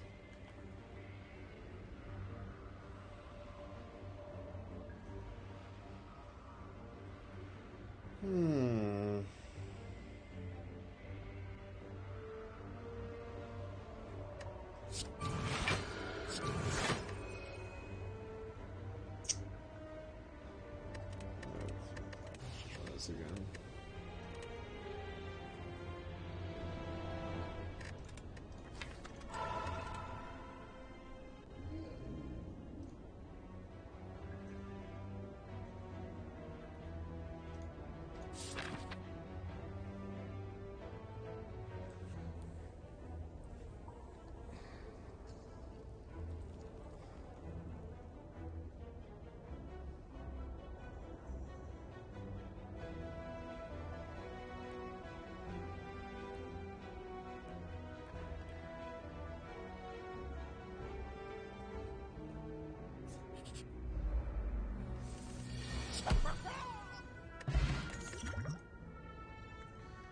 Follow up.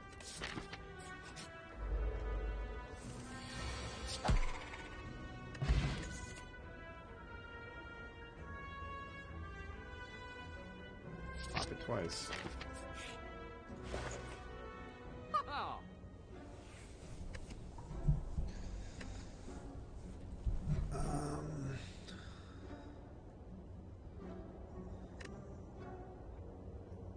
I take it back. That was the second card.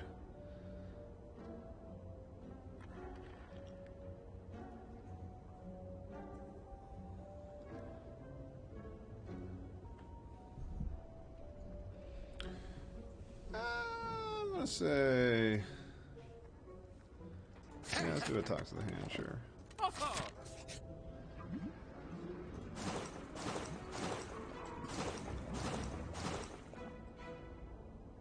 I'll stick with it.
Marbles is good. Stick with the follow-ups. Let's get rid of that. What was that? Power upgrades? I can get one more, right? I can do one more. Let's do one more.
I do like Battle Hymn. It's that long, sustained damage.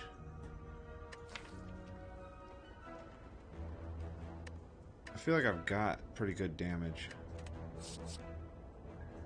And I don't have a lot of defense. Maybe some AoE.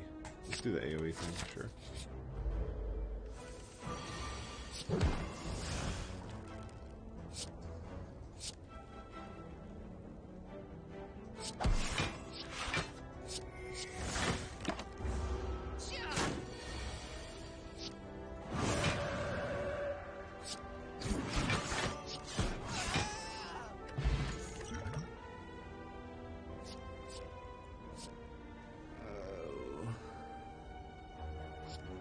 I do like this for the long game. This would have been really good in that deck we had earlier, where you just like hang out with it, and then when you get into some trouble, you're just like, pop! Wheel kick. I think all of these are garbage.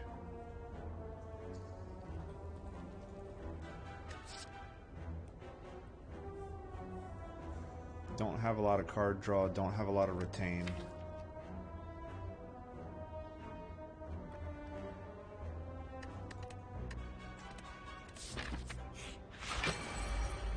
Alright, I really wanted to pop into form pretty quick here.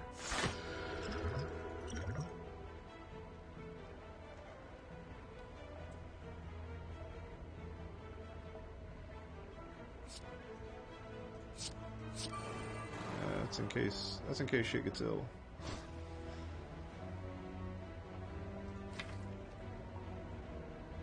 I really wanted to be an eruption on the first one, so I'm gonna wait. That's also good because I don't have to worry about it.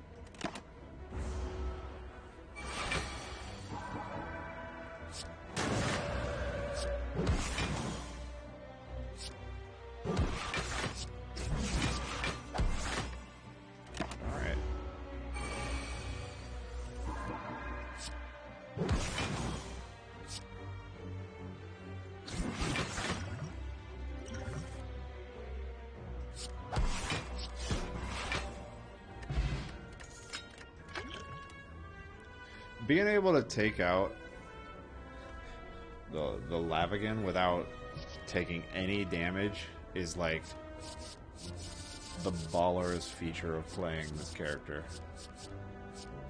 Like, you can just walk through Act 1. No questions asked. Like, not a concern.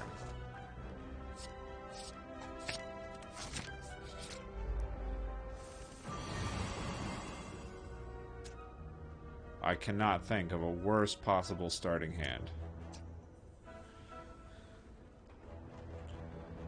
Well, we got 9. And we got 12. And we got 12. We got 16. And I want to save the bottled miracles. I'm just going to take the 6 now. I want to save it for the boss.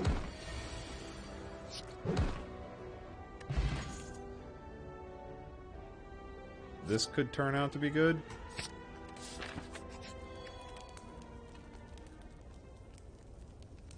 That could turn out to be good. All of this could turn out to be good. I'm gonna take that chance.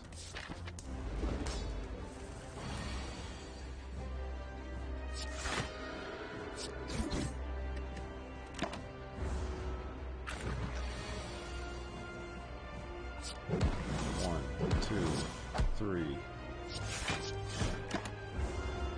See, if I was in mode right there, it would have been out of this world.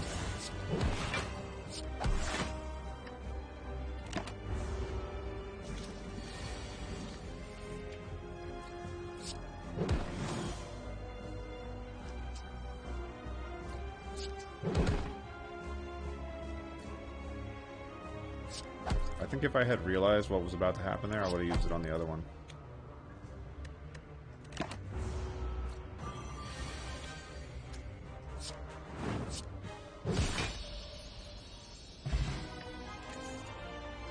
Oh, you know what? I'm not in Ascension.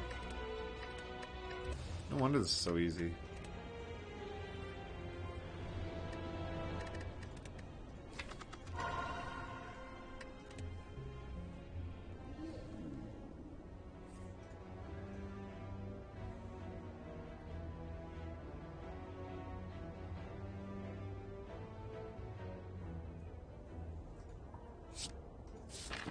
That's not helpful.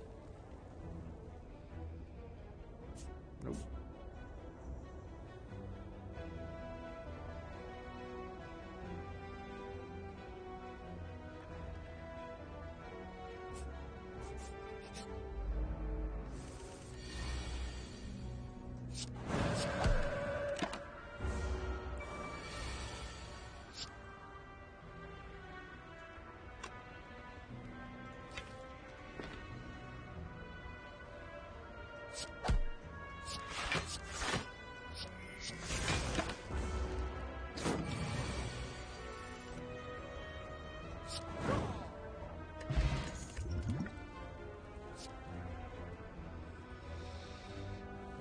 $26 retained to lower its cost.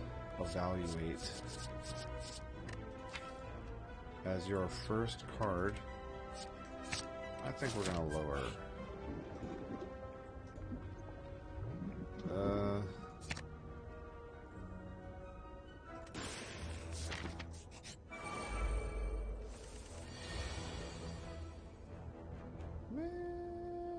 We can get rid of one of them.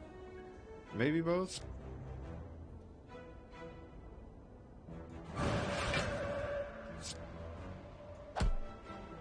Oh man, that would have been way too cool.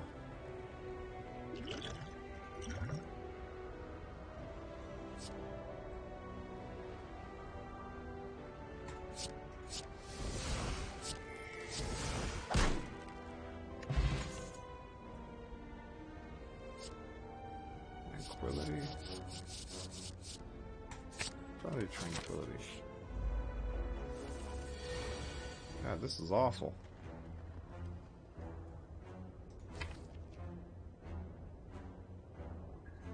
Gonna hit you for 20 twice, and then just take the 12.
This is all bad.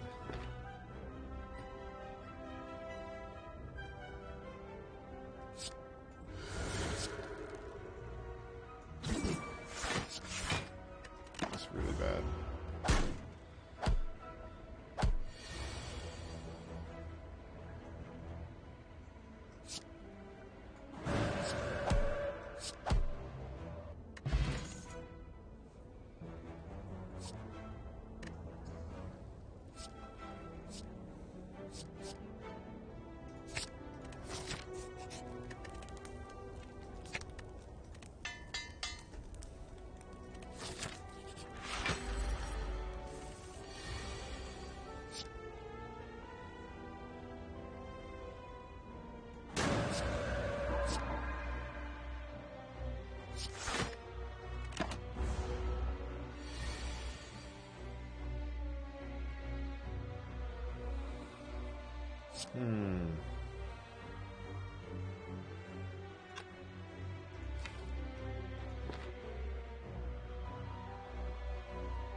I mean, this is all bad.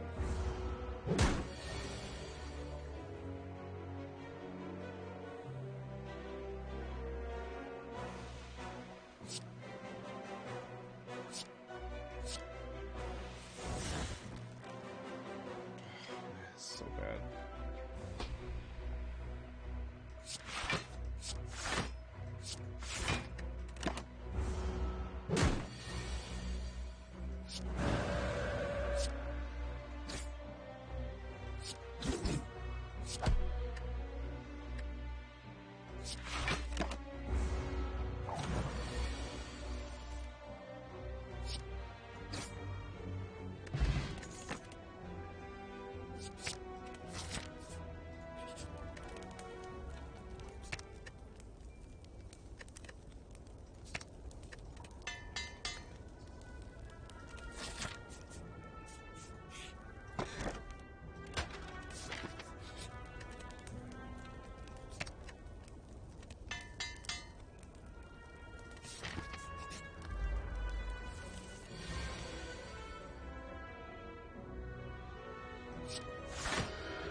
Man.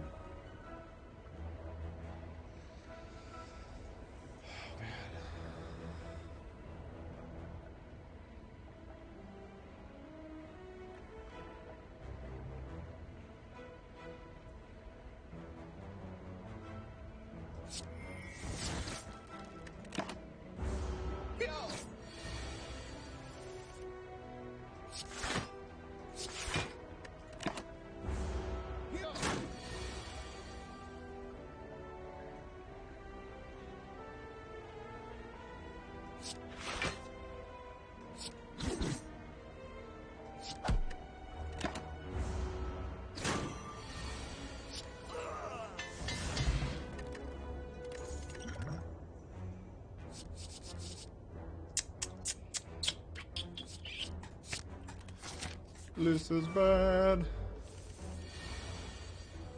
I can't even block.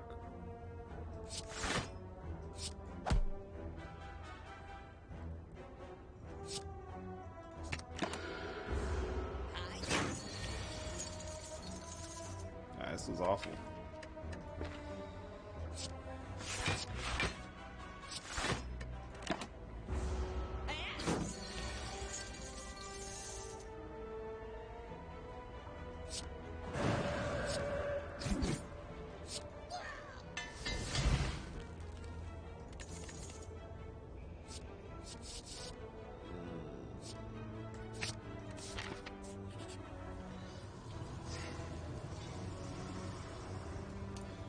It's...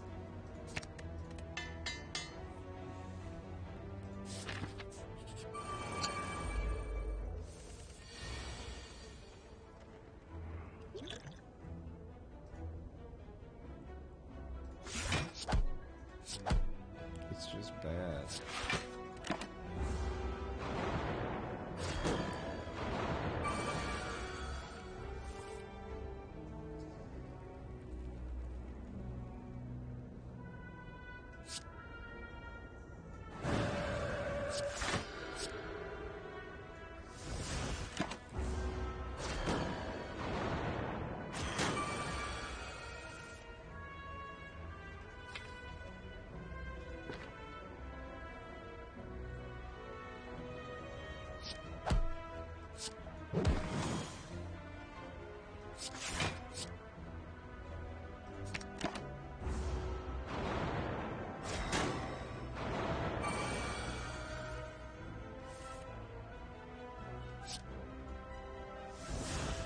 That didn't even do it. Okay.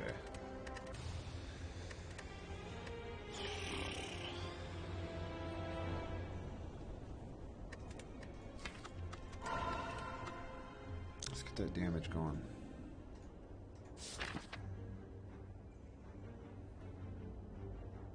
Well, there's a chance to spike too. We're gonna try it.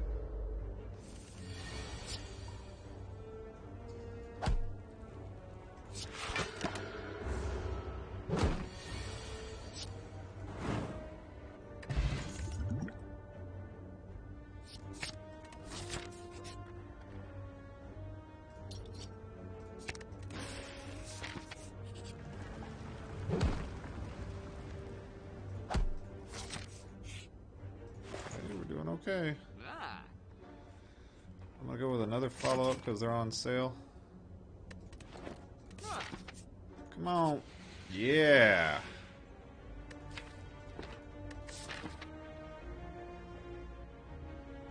Oh, yeah. No, we're not gonna take that.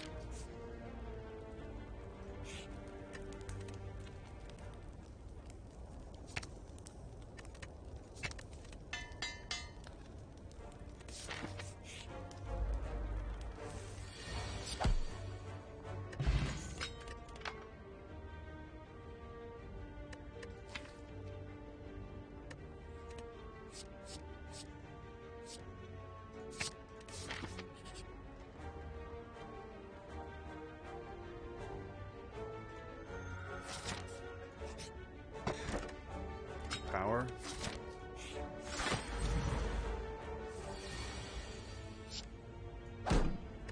That's awesome.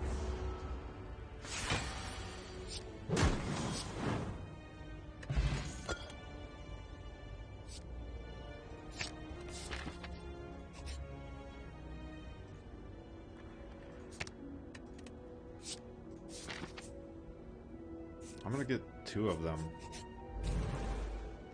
Because that's how strong this deck feels.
Have to beat you for real this time.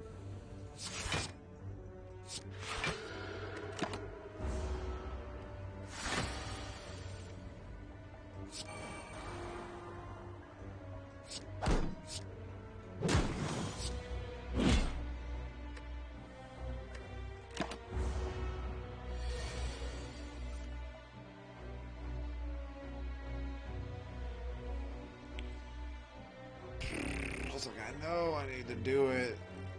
I don't want to take the damage.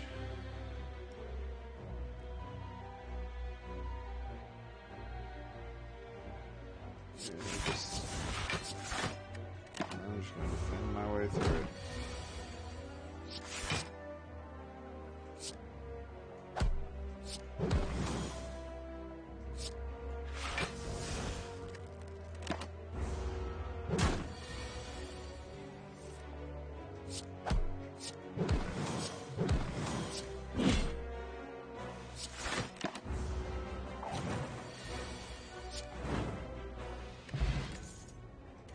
Hey, look at that, I got 100 life. Keep those follow-ups coming.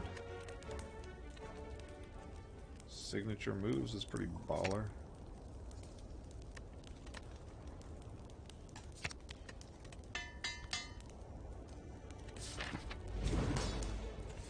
Well, I don't have a lot of defense here.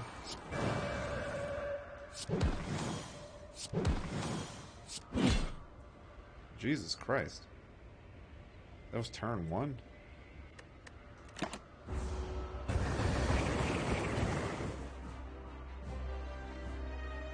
That's 84. That's enough to kill me.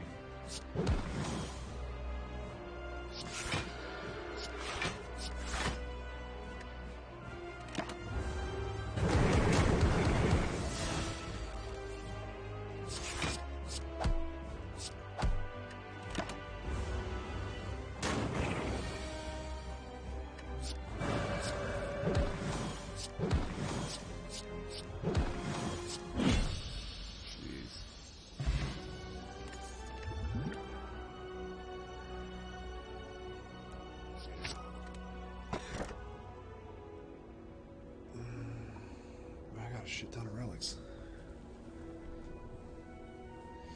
I'm almost like, let's just get rid of the strikes. Like, this deck is amazing. You just eruption, follow up, follow up, follow up, signature moves.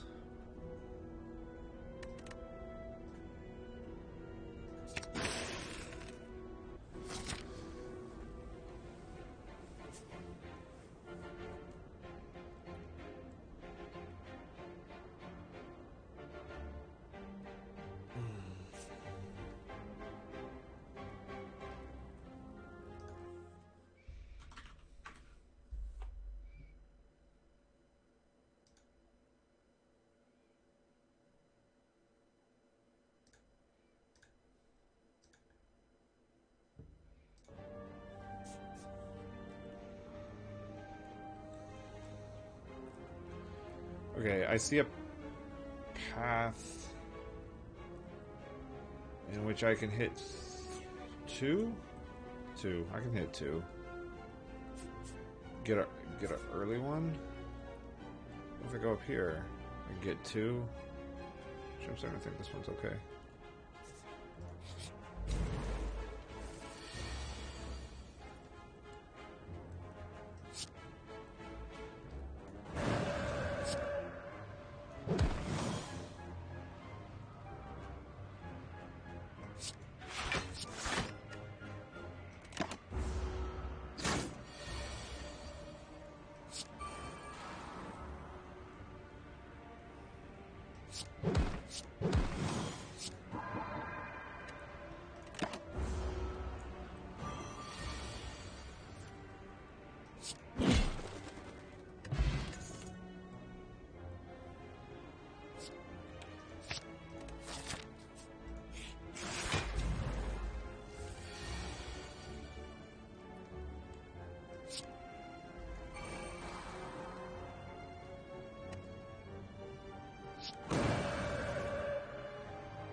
Like, 4 is just too much.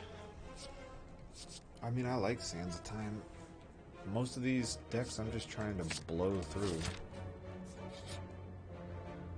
Yeah, give me a relic. Hey, a good one. Your first attack is even more baller. Alright, I do not want more than 1 signature moves, because I don't have any way to get rid of it. And I don't want things that cost 2, because I don't have any way to get rid of those. I'm starting to think we just keep raising the life. Maybe we get rid of a card. Like, I'm almost at well, we don't even need the worship. Let's get rid of the worship. The worship is kind of garbage.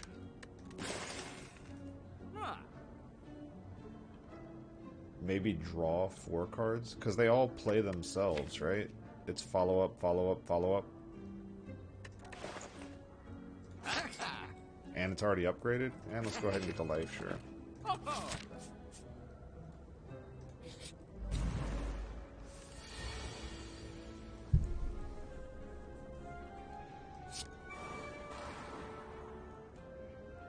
I'm not a super fan of this.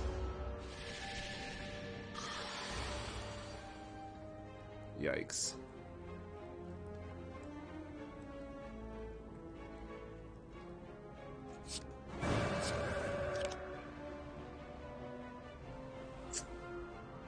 Fuck.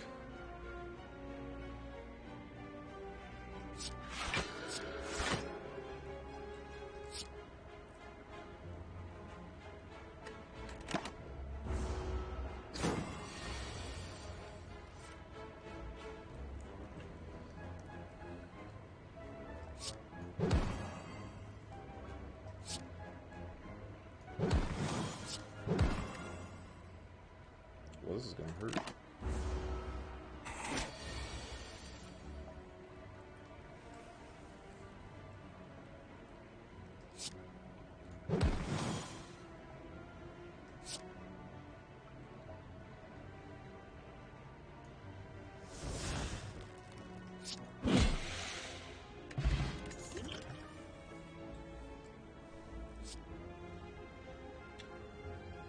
I don't think so.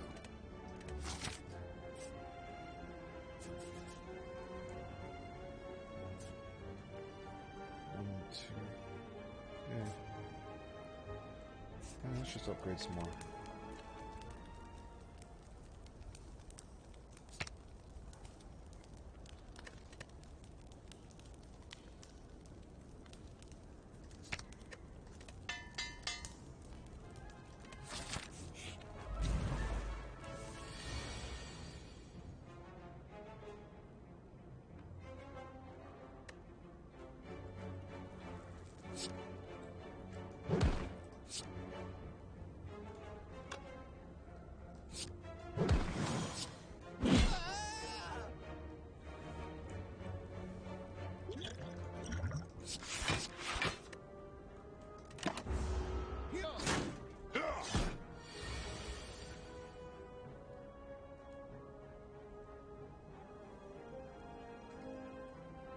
$10 and $24. That'll kill that.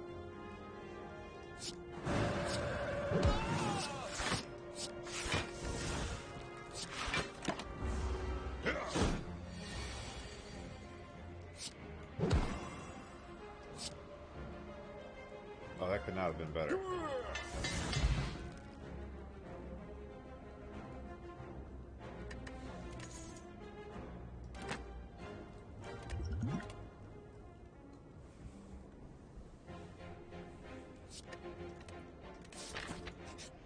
Like, if cards don't play themselves at this point, I'm not going to take them.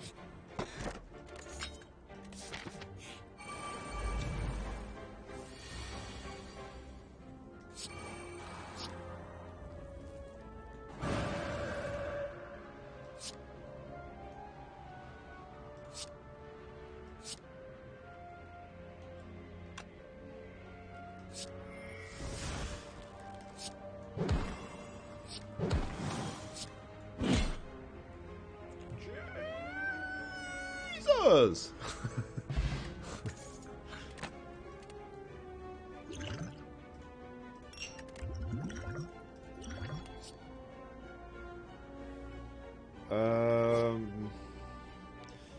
Maybe a wall up for a boss. So I don't really ever want to come out of fast attack mode. Other than to draw. Because I have 2 rushdowns.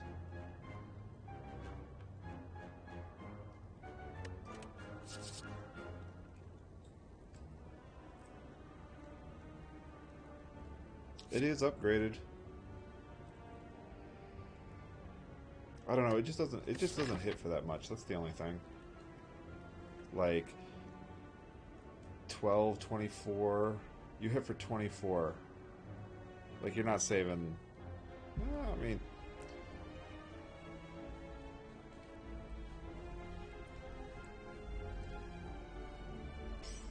yeah, I don't know. It's not a bad card. It's just not that great. It's like, even if you're hitting for 24, you're taking double damage.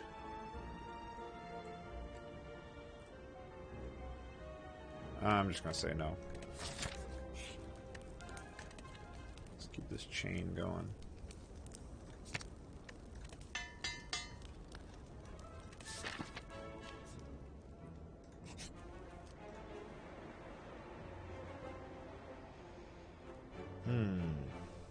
Let's just bail.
I like adding 2 miracles.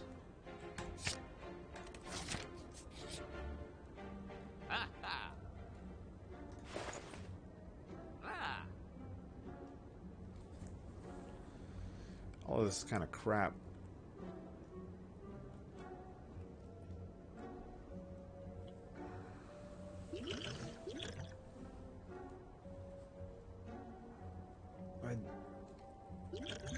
I do think maybe having a power is better. And what has been garbage? What is this when you like? Oh, 3 miracles, damn.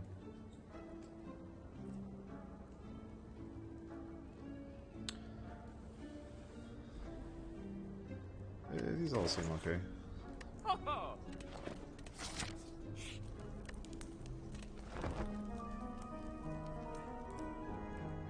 Hey, oh, did I not change the title? I changed the title back, didn't I?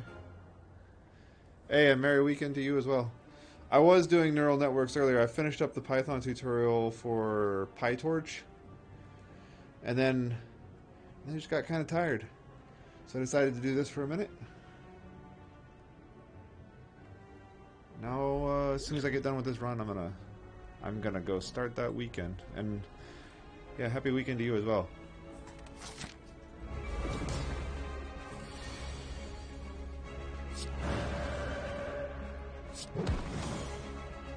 That's not what I wanted.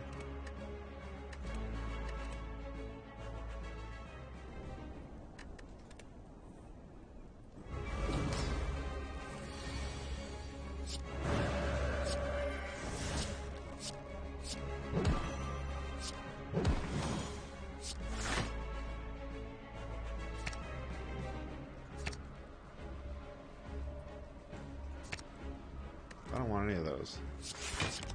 I just want to rush this down.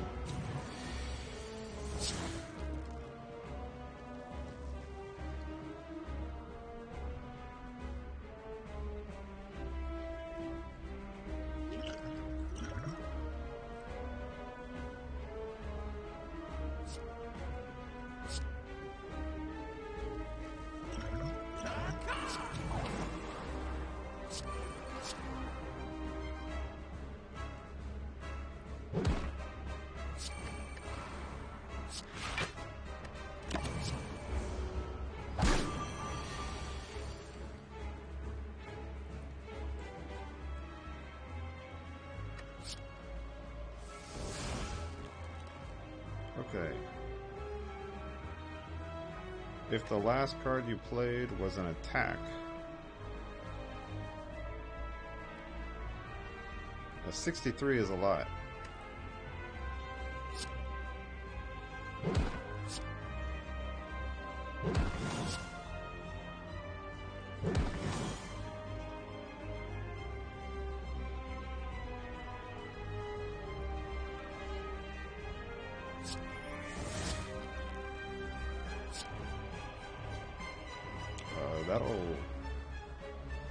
That'll get me through.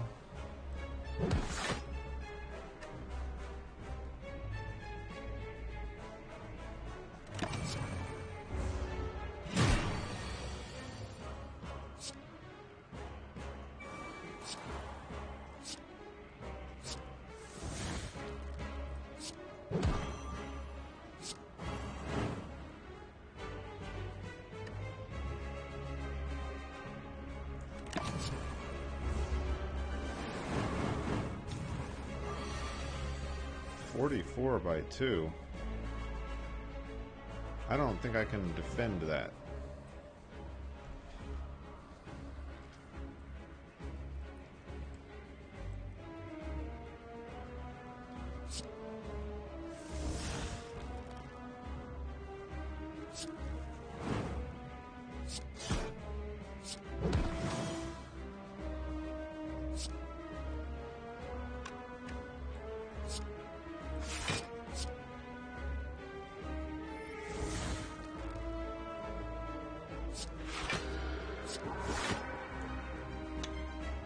.22 by 2. I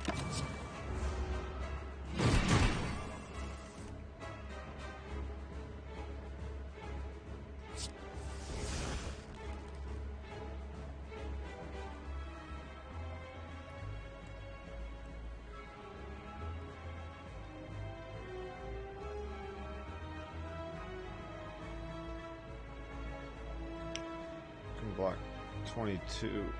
I can block plenty. Can I get any damage in? Oh, I can't block plenty.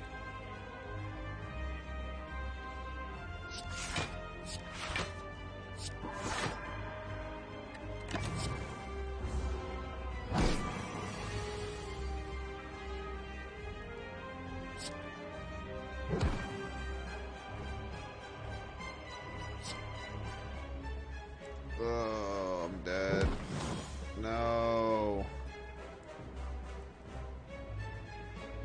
No!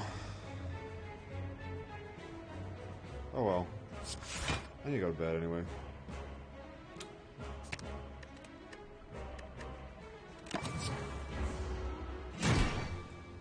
You'd have died too.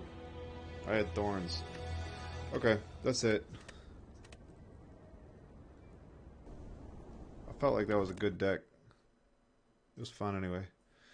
Alright, well, thanks everybody for joining, and I will see y'all next week.